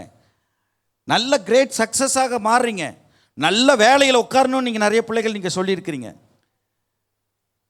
நான் நல்லா படித்து நம்ம வரணுங்க, நம்ம நல்ல வேலையில் உட்காரணும்னா அந்த படிப்பில் உங்களுக்கு வேண்டியது நீங்கள் நிறைய காரியத்தை நீங்கள் என்ன செய்யணும்? கற்றுக்கொள்ள வேண்டும். வாழ்க்கை முழுவதுமே கற்றுக்கொள்ளணும். படிப்பில் மட்டும் இல்லை, இந்த வருஷத்தில் நீங்கள் ஒரு முயற்சி நீங்கள் எடுக்கணும். நீங்கள் எதெல்லாம் முடியாதோ, எனக்கு சமைக்கவே தெரியாதுங்க அப்படின்னா அந்த நேரத்தில் என்ன செய்யணும்? அது ஒரு என்னது? ஒரு என்ன சொல்லுங்க, கழுத்தில் வைக்கிற நுகம். அந்த நுகத்தை என்ன செய்யணும்? நீங்க கற்றுக்கொள்ளணும். புரியுதுங்களா? Something you have to learn. எதையாவது ஒன்றை கற்றுக்கொள்ளணும். நிறைய மியூசிக்கை வாசிக்கணுமா? வாசிக்க நீங்கள் கற்றுக்கணும். இந்த வருஷத்தில் எதையாவது ஒன்று பாட கற்றுக்கொள்ளுங்க. அதே மாதிரி ஒரு டிராயிங் பண்ண கற்றுக்கொள்ளுங்க. நிறைய காரியத்தை கம்ப்யூட்டரில் நிறைய காரியங்களை நீங்கள் கற்றுக்கொள்ளுங்க. நிறைய விஷயங்களை அதிகமாக நீங்கள் பயன்படுத்தும் போது மட்டும்தான், நிறைய காரியங்களை நீங்கள் கற்றுக்கொள்ளும் போது மட்டும்தான் நீங்கள் முழு உருவமாக நீங்கள் மாறுறீங்க. உங்கள் நேரத்தை நீங்கள் வீணடிக்கவே கூடாது. இன்னைக்கு எல்லாருடைய பிள்ளைகளுடைய கைகளிலும் நிறைய செல்ஃபோன். வீட்டுக்கு வந்த உடனே முதல்ல வாங்குறது, பெற்றோர்கள்ட்ட கையில் வாங்குறது என்னது? செல்ஃபோனை கொடு, செல்ஃபோனை கொடு, கையில் செல்ஃபோனை கொடுங்க. வீட்டுக்கு வந்த உடனே பெற்றோர்கள்ட்ட முதல்ல எடுக்கிறதே, முகத்தை கையை காலை கழுவுறாங்களா இல்லையோ, ஃபஸ்ட்டு போனவனே என்னது? செல்ஃபோன் தான் எனக்கு வேணும். ஆண்டவர் அதை பார்க்குறாரு. நீ எப்படி இருக்கிற, நீ என்ன நோக்கத்தோடு இருக்கிற. நிறைய உன்னுடைய நுகமான காரியங்கள் எதெல்லாம் முடியாதுன்னு நினைக்கிறீங்களோ அது எல்லாவற்றையும் நீங்கள் நுகத்தை நீங்கள் சேலஞ்சுகளை நீங்கள் நிறைய எடுத்துக்கொண்டீங்கன்னா தான் உங்கள் வாழ்க்கை ஆசீர்வாதமாக இருக்கும். அப்போ இளம் வயதில் தான் நீங்கள் இந்த விஷயத்தை நுகத்தை என்ன செய்ய முடியும்? நீங்கள் தூக்க முடியும். இளம் வயதில் தான் நீங்கள் நிறைய விஷயத்தை என்ன செய்ய முடியும்? சுமக்க முடியும். முதிர்ச்சியாகி அப்பா அம்மா வயசுக்கு வந்ததுக்கு பிறகு வாலிபர்கள், ஈவன் திருமணமானவர்கள் கூட சொல்கிறேன், திருமணம் ஆகிட்டு அப்படியே வந்துட்டு நமக்கு ஒரு காரியம் முடிஞ்சிருச்சுன்னு நினைக்கக்கூடாது. எனக்கு 50 வயசு ஆகுது இல்லையா, எனக்கும் கூட இன்னைக்கு காலையில், நேற்று காலையில் போய் திருமணத்தை ஒரு அட்டன் பண்ணி அதை முடிச்சுட்டு பல ராத்திரிகள் நாங்கள் தூக்கம் இல்லாமல் இருக்கிறேன். நேற்று நைட்டு எத்தனை மணிக்கு வந்தோம்? 11 வந்தோம். காலையில் 5 மணிக்கு எந்திரிச்சேன். காலையில் 5 மணிக்கு எந்திரிச்சு பிரசங்கத்துக்கு நான் ஆயத்தப்படுத்தினேன்.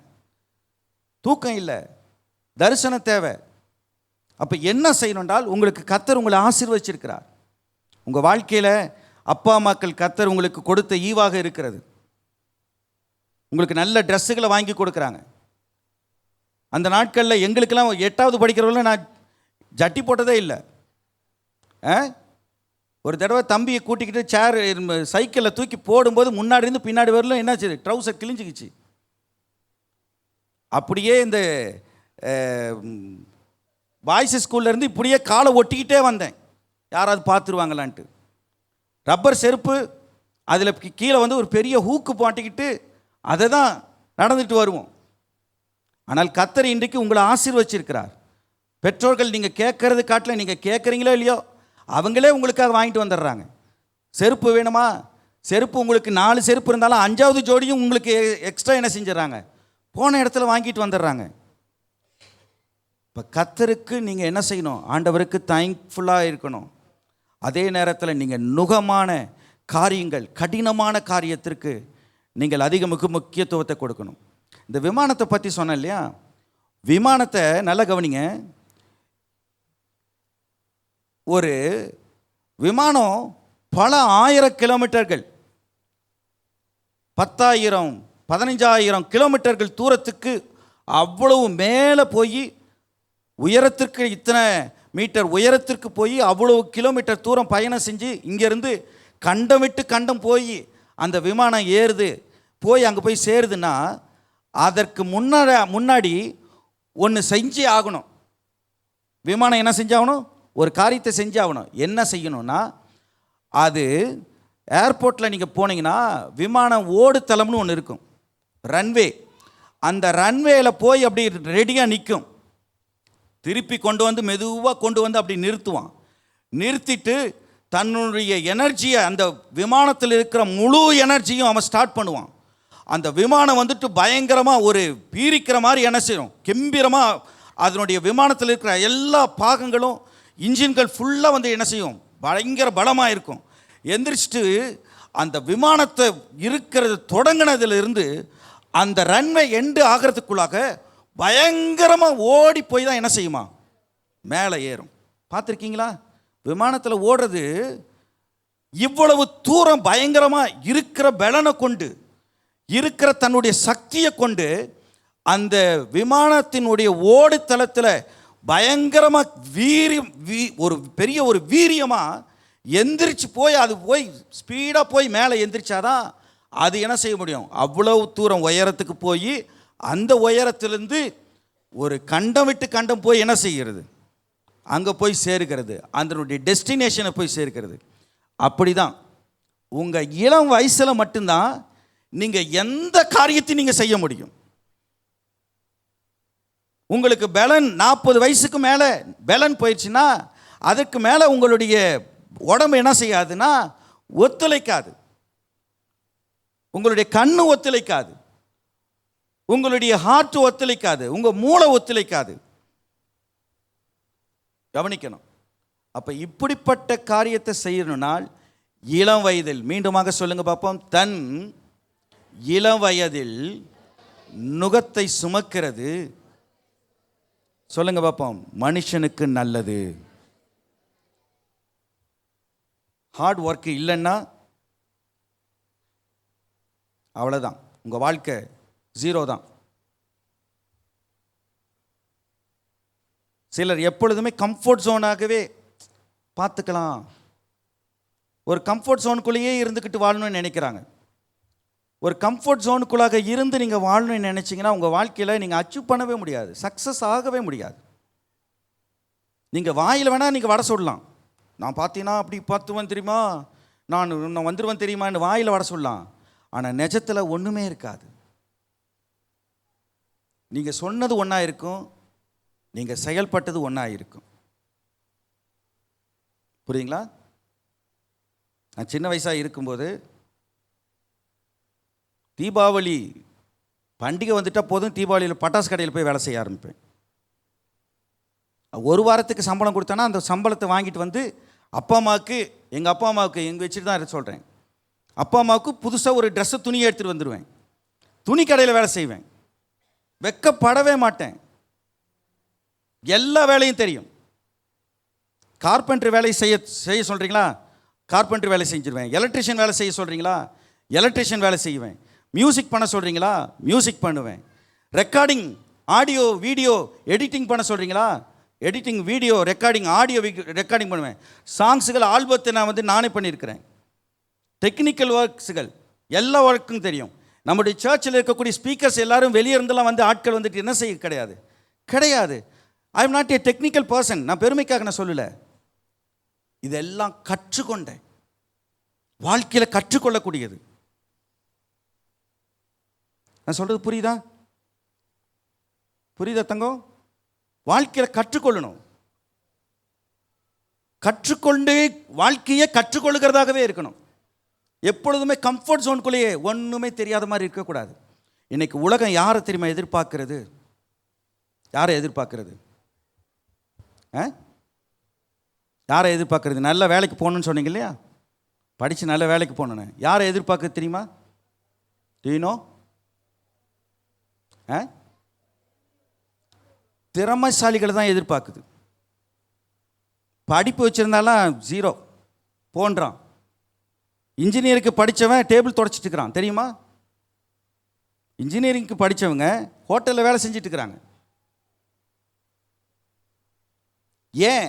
இன்னொருத்தர் அதே கிளாஸில் அதே ஸ்டூடெண்ட் பேட்சில் படித்தவங்க ஏன் சக்ஸஸ் ஆகி அவங்க ஏன் வந்துட்டு 1 லட்ச ரூபா சம்பளம் வாங்குறாங்க? ஏன் இவங்க வந்துட்டு வெறும் 10,000 ரூபா தான் சம்பளம் வாங்குறாங்க?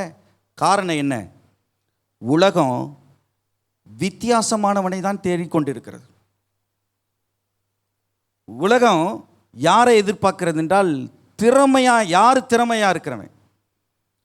உங்கள் படிப்பு மட்டும் வெறும் பார்டரில் பாஸ் பண்ணிக்கிட்டு போனீங்கன்னா எல்லாத்துட்டையும் நீங்கள் பிச்சை கேட்குற மாதிரி இருக்கும். எனக்கு ஒரு வேலை கெடுப்பீங்களான்ட்டு. இன்றைக்கி எத்தனையோ இந்த உலகத்தில் பார்த்திங்கன்னா நிறைய பெரிய பெரிய கம்பெனிஸ் எல்லாம் இன்றைக்கி வேலை கிடைக்கிறது ரொம்ப கஷ்டமாக இருக்கிறது. கூகுள் கம்பெனி அப்படியே என்ன செய்கிறான், நிறைய பேரை வெளியே அனுப்புகிறான் போ அப்படின்ட்டு. காரணம் என்ன? ஏன் அனுப்புகிறான் அப்படின்னா புது புது டெக்னாலஜிஸ் வருது. ஏஐ டெக்னாலஜிஸ் வருது. ஏஐ டெக்னாலஜிஸ் வர்றதுனால இப்படிப்பட்ட பழைய ஆட்கள்லாம் வேண்டாம், எனக்கு புது ஆட்கள் வந்து நல்ல ஒரு அப்டேட்டடான பீப்புள் தான் எனக்கு வேணும், அவங்களுக்கு தான் நான் வேலை கொடுக்க நான் ரெடியாக இருக்கிறேன்றான். ஐடியில் இருக்கிறவங்க எல்லாரும் வேலை இழந்து போகிறாங்க. காரணம் என்னென்னா இப்போ ஏஐ மூலமா நான் எதை வேணாலும் நீ 10 பேர் செஞ்சு 100 பேர் வச்சு நான் செஞ்ச வேலையை வந்து இன்னைக்கு ஒரே கிளிக்கில் நான் செய்ய முடியுது. இன்னைக்கு வேலை கிடைக்கிறது ரொம்ப கஷ்டமாக இருக்குது. புரியுங்களா? இன்னைக்கு டீச்சர் வேலை கூட டீச்சர்களுக்கு என்னது ஏஐ வந்துருச்சு. இன்னைக்கு கொஞ்ச நாளில் டீச்சர்களுக்கெல்லாம் வேலை கிடைக்குமான்றதே தெரியல. டாக்டர்ஸுகளுக்கு வேலை கிடைக்குமான்னு தெரியல. ஏன்னா டாக்டர்ஸுகளுடைய வேலையவே என்ன செஞ்சிருது, ரோபோட்டிக்கே வந்து என்ன செஞ்சுது, அப்படியே கிழிச்சு ஆப்ரேஷனை பண்ணி உள்ளே என்னென்ன வேணுமோ தைக்கிறதுலேருந்து எல்லாம் முடிகிறது எல்லாம் அதுவே செஞ்சு முடிச்சிருது. ஏன்? இப்போ நான் நியூஸ் பார்த்தேன், பாஸ்டருக்கு வந்து என்ன செய்கிறது, பாஸ்டருடைய பிரசங்க வேலையவே ஏஐ செஞ்சிட்டு இருக்குது, பிரசங்கம் பண்ணுது. அப்போ இந்த உலகத்தில் வேலை கிடைக்கிறதுக்கே நமக்கு கஷ்டமாக இருக்கிறது என்றால் இந்த உலகம் வந்துட்டு சீக்கிரமாக தூக்கி எறிஞ்சிரும். அதற்கு முன்பதாக நீங்கள் இப்போ இருக்கக்கூடிய சந்ததிகள், வாலிபர்கள், நீங்கள் ஒவ்வொருவரும் நீங்கள் என்ன செய்ய வேண்டும் என்றால் உங்கள் திறமைகளை நீங்கள் வளர்த்து கொள்ள வேண்டும். உடனே படிச்சுட்டு இருக்கக்கூடாது. ஃப்ரெஞ்சு படிங்க, ஜெர்மன் படிங்க, நிறைய மற்ற மொழிகளை படிங்க, டைப்ரைட்டிங் கற்றுக்கொள்ளுங்க, கம்ப்யூட்டர்ஸில் நிறைய கோர்சஸ் பண்ணுங்க, நிறைய காரியங்களை திறமைகளை வளர்த்துக்கொள்ளுங்கள். ஆட்டோமொபைலில் படிங்க. நிறைய உங்களுக்கு இந்த காலத்துலலாம் உங்களுக்கு தேடி கண்டுபிடிப்பதற்கு நிறைய விதமான சோர்சஸ் உங்களுக்கு கிடைக்குது. அந்த நாட்கள்லாம் புக்கில் இது பண்ணணும். நான் ஒரு டாக் நான் ட்ரெயின் பண்ணேன் தெரியுமா? அது கூட ஒரு கலையாக இருக்கும். 1,00,000 பேர் வந்து பார்த்துருக்குறாங்க. போலீஸ் மோப்ப நாய்கள் வந்து எப்படி மோப்பத்தை கண்டுபிடிக்குதோ அதே போல் நான் என்னுடைய நாய்க்கு நான் மோப்ப எப்படி கண்டுபிடிக்கணும்னு கற்றுக் கொடுத்தேன். இதெல்லாம் ஒரு கலை. உங்கள் திறமைகளை நீங்கள் வளர்த்து கொள்ளுங்க. திறமைகளை வளர்க்கிறவர்களுக்கு மட்டும்தான் இந்த உலகம் மதிப்பும் அந்தஸ்தும் கொடுக்கும். மூன்றாவதாக, கடைசியாக இறுதியாக நான் முடிக்கிறேன். பிள்ளைகள் கவனிங்க. Don't limit God to religious. நீங்கள் ஆண்டவரை நீங்கள் என்ன செய்யக்கூடாது என்றால் ஒரு மதம் சார்ந்தவராக நீங்கள் வைத்துவிட கூடாது. அப்பா அம்மா சர்ச்சுக்கு வராங்க, அதனால் நான் பாயில் உட்காந்துட்டு சேரில் உட்காந்துட்டு அப்படியே நெளிச்சிட்டே இருந்தேன். எப்படா முடியும் நெளிச்சிட்டே இருக்கிறேன். பாட்டு பாட சொல்கிறாங்க, எங்கள் அப்பாவை கூட்டிகிட்டு வந்தனால தான் நான் இங்கே வந்திருக்கிறேன். அப்படி என்பது இல்லை. நீங்கள் என்ன செய்ய வேண்டும்? ஆண்டவரோடு ஒரு ரிலேஷன்ஷிப்பை நீங்கள் மெயின்டைன் பண்ணணும். ரிலீஜியஸ்க்காக, மதத்துக்காக நீங்கள் என்ன செய்யக்கூடாது? நீங்கள் ஆண்டவர் சபைக்கு நீங்கள் வரக்கூடாது, ஆண்டவரை தேடக்கூடாது. மதம் என்ன சொல்லுது? கரெக்டாக வேலைக்கு நீங்கள் என்ன செய்யணும்? பைபிளை படிக்கணும், ப்ரேயர் பண்ணணும். வேலைக்கு நீங்கள் என்ன செய்யணும்? நீங்கள் பைபிளை படிக்கணும் அப்படின்லாம் சொல்லும். நீங்கள் மதம் சொல்லுவதற்காக நீங்கள் என்ன செய்யக்கூடாது? வேதத்தை வாசிக்க கூடாது. மதம் சொல்லுவதற்காக நீங்கள் ஜெபிக்க, சத்தமாக சொல்லுங்கள், வாய்களை திறந்து சொல்லுங்கள், கூடாது. எத்தனை பேர் ஒரு நாளைக்கு நான் தனிப்பட்ட விதத்தில் நான் ஜெபிக்கிறேன்னு சொல்கிறவங்க எத்தனை பேர் இருக்கீங்க? பிள்ளைகள் காட்டுங்க பார்ப்போம், கையை உயர்த்தி காட்டுங்க. நான் ஒரு நாளைக்கு நான் அப்பா அம்மா இல்லாமல் நான் தனியாக நான் ஜெபிப்பேன் அப்படின்றவங்க எத்தனை பேர் இருக்கீங்க? Good, very good, super. எத்தனை பேர் ஒரு நாளைக்கு நான் ஒரு பாட்டை நான் பாடுவேன், முழுமையாக பாடுவேன் அப்படின்னு சொல்கிறவங்க எத்தனை பேர் இருக்கீங்க? ஒரு பாட்டை நான் பாடுவேன், நான் முழுமையாக பாடுவேன் அப்படின்றவங்க எத்தனை பேர் இருக்கிறீங்க? குழந்தைகளை கேட்குறேன். ஒரு நாளைக்கு நான் ஒரு அதிகாரம் நான் வாசிப்பேன் அப்படின்றவங்க எத்தனை பேர் இருக்கிறீங்க? இதெல்லாம் நீங்கள் பார்க்கணும். கை தூக்காதவங்களாம் நிறைய பேர் இருக்கிறீங்க. மாற்றிக்கலாம், மாற்றிக்கணும். இந்த வருஷத்தில் நீங்கள் ஒரு புதிய ஒரு பழக்கத்தை நீங்கள் உண்டாக்கிக்கணும். புரியுதா? இது எதுக்கும் மதத்துக்காக இருக்கக்கூடாது. நீங்கள் சபைக்கு வர்றது கூட மதத்துக்காக நீங்கள் வரக்கூடாது. ஆண்டவருக்கும் உங்களுக்கும் நீங்கள் என்ன செய்றீங்க? ஒரு தொடர்பு. அப்பாவையும் அம்மாவையும் உங்களை விட்டு பிரிச்சிட முடியுமா? முடியவே முடியாது, இல்லையா? அப்பா அம்மாட்ட போயிட்டு நீங்கள் வந்துட்டு ஒரு ரெடிமேடான ஒரு ஒரு வார்த்தைகளெல்லாம் எழுதிட்டு, அன்புள்ள அப்பாவுக்கு அம்மாவுக்கு வணக்கம், காலையில் எனக்கு பள்ளிக்கூடத்துக்கு நான் ஆயத்தமாக இருக்கிறேன் அப்படின்னு சொல்லிட்டு ஒரு ரெடிமேடாக வச்சு டெய்லியும் இதையே நீங்கள் சொல்லிட்டு இருந்தீங்கன்னா உங்கள் அப்பா அம்மா என்ன செய்வாங்க? உங்களுக்கு என்ன செய்வாங்க? உதைக்கு மேலே உதை விடுவாங்க, இல்லையா? என்ன நீ படிக்கிற, என்ன நீ வந்துட்டு பேசிகிட்டு இருக்கிற, மனசில் இருக்கிறது பேச மாட்டியா, என்ன நீ மனப்பாடம் பண்ணி வச்சுட்டு பேசுறியா அப்படின்வாங்க, இல்லையா? ஜெபமும் அப்படி தான். ஜெபம் என்பது ஆண்டவரோடு நீங்கள் பேசுகிறது, அப்பாவோடு பேசுகிறத போல காலையில் எந்திரிச்சு நீங்கள் ஜெபிக்கணும். உங்களுடைய தரிசனத்தை அப்பாட்ட நீங்கள் சொல்லணும்.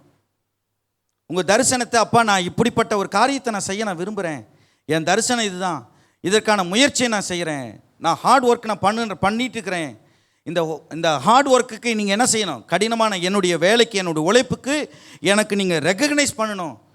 எனக்கு நீங்கள் என்ன செய்யணும்? எனக்கு வெற்றியை நீங்கள் தரணும். அப்படி நீங்கள் கேட்கும்போது ஆண்டவர் நிச்சயமாலுமே உங்களுக்கு தருகிறவராக இருக்கிறார். ஆமென் என்று சொல்லுங்கள். யோவான் எழுதின சுவிசேஷம் 17வது அதிகாரம் 3வது வசனத்தை வாசிங்க பார்ப்போம். இறுதியாக வாசிக்கலாம். ஒன்றான மெய்தேவனாகிய உம்மையும் நீர் அனுப்பினவராகிய இயேசு கிறிஸ்துவையும் அறிவதே நித்திய ஜீவன். நீங்க ஆண்டவரை பத்தி நீங்க முழுமையாக அறிஞ்சிருக்கணும். அப்பா அம்மாவுக்காக இங்க வந்துட்டு ஆண்டவரை பத்தி நீங்க அறியாம நீங்க சபையை விட்டு நீங்க போகக்கூடாது. அப்பா மக்கள் உங்களுக்கு உதவி செய்கிறாங்க, அவ்வளோதான். they are helping, அவ்வளோதான். நீங்கள் தான் அறிகிற அறிவுக்குள்ளாக, தேவனை அறிகிற அறிவுக்குள்ளாக நீங்கள் வரணும். நீங்கள் அறியணும் கர்த்தர் எப்படிப்பட்டவர், கர்த்தர் உங்கள் வாழ்க்கையில் எவ்வளவு அதிசயத்தை செய்வார். கர்த்தர் உங்கள் வாழ்க்கையில் எவ்வளவு பெரிய உண்மையுள்ளவர் என்பதை நீங்கள் அறிகிற அறிவின் மூலமாக நீங்கள் வளருவீர்கள் என்றால் கர்த்தர் உங்கள் வாழ்க்கையை நிச்சயமாலுமே ஆசீர்வதிக்கிறவராக இருக்கிறார். எத்தனை பேர் இருக்க போகிறீங்க? பிள்ளைகள் எல்லாரும் கொஞ்சம் எழுந்து நில்லுங்க பார்ப்போம். உங்கள் கிளாஸில் நீங்கள் உண்மையாக இருக்கணும். உங்கள் கிளாஸில் வந்துட்டு நீங்கள் ஆண்டவர் நீங்கள் கர்த்தர் உங்களுக்கு வச்சிருக்கிறான்னா be an example for others.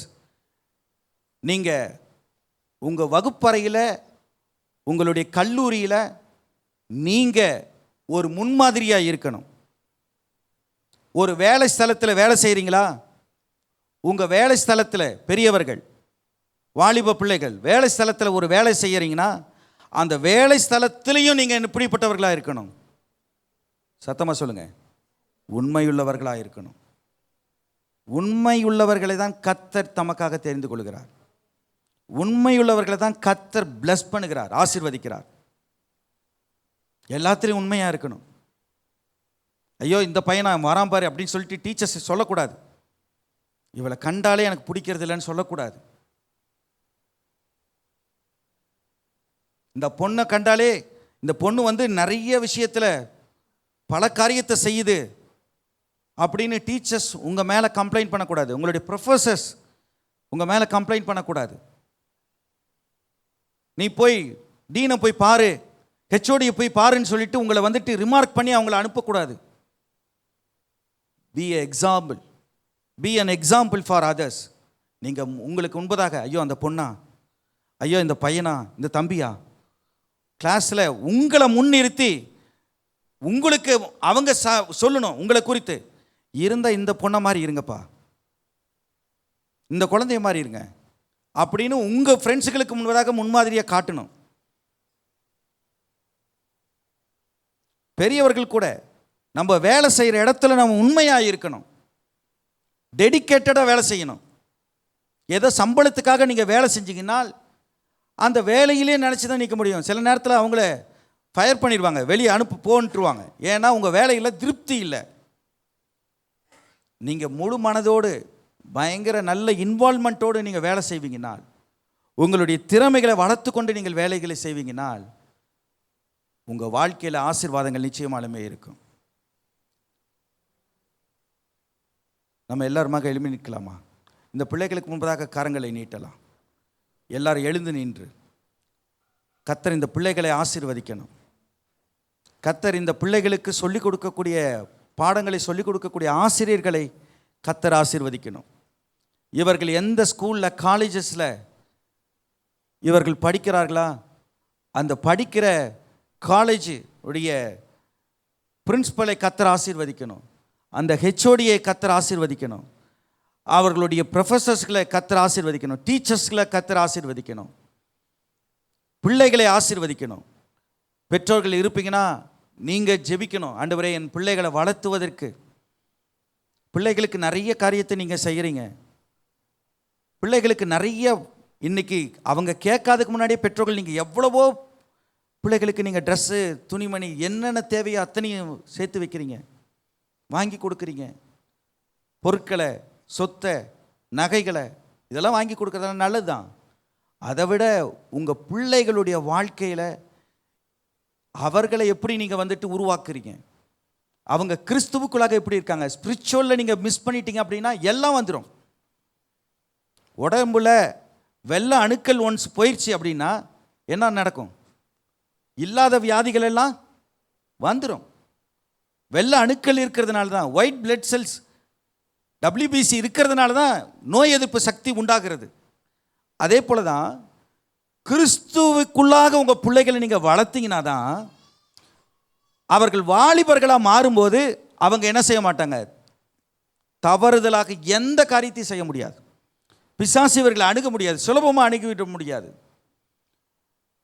பெற்றோர்கள் நீங்கள் எதை கொடுத்து வளர்த்துறீங்களோ வளர்த்துலையோ ஆவிக்குரிய சத்தியத்தை கொடுத்து வளர்த்துங்க. உங்கள் பிள்ளைகளுக்கு தரிசனத்தை கொடுத்து வளர்த்துங்க. தரிசனம் இல்லாத சபை சீர்கெட்டு போகும் என்று சொல்லுகிறது. சபைக்கே அப்படி இருக்குன்னா உங்கள் குடும்பத்துக்கு எவ்வளவு மிக முக்கியமாக இருக்கணும். உங்கள் பிள்ளைகளுக்கு தரிசனத்தை கொடுத்து வளர்த்துங்க. நம்ம குடும்பம் இப்படி தான் வளரப்போகுது. என் குடும்பம், நம்மளுடைய குடும்பத்தில் நீங்கள் இந்த அச்சீவ் தான் நீங்கள் பண்ண போகிறீங்க. உங்கள் பெற்றோர்கள் உங்கள் வாழ்க்கை வெற்றியா தோல்வியான்றது எதை வச்சு தெரியுமா நிர்ணயம் பண்ணுகுது? எதை வச்சு தெரியுமா உலகம் உங்களுக்கு நிர்ணயம் பண்ண தெரியுங்களா?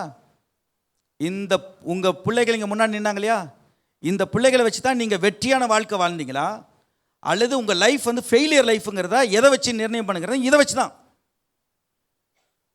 நீங்கள் சொத்து சுகம் வச்சிடலாம் இல்லை, எத்தனையோ சொத்து சுகம் வச்சுட்டு இந்த காந்தி நகர்லேயே நிறைய பேர் இருந்தவங்க, அவங்க பிள்ளைகள் வந்து என்ன செஞ்சிட்டாங்க, எல்லாத்தையும் அழித்து முடிச்சு போயிட்டாங்க.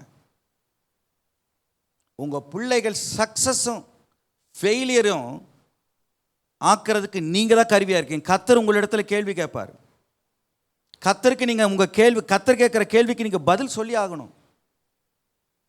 அவருடைய வருகை நாட்களில் நீங்கள் பதில் சொல்லி ஆகணும்.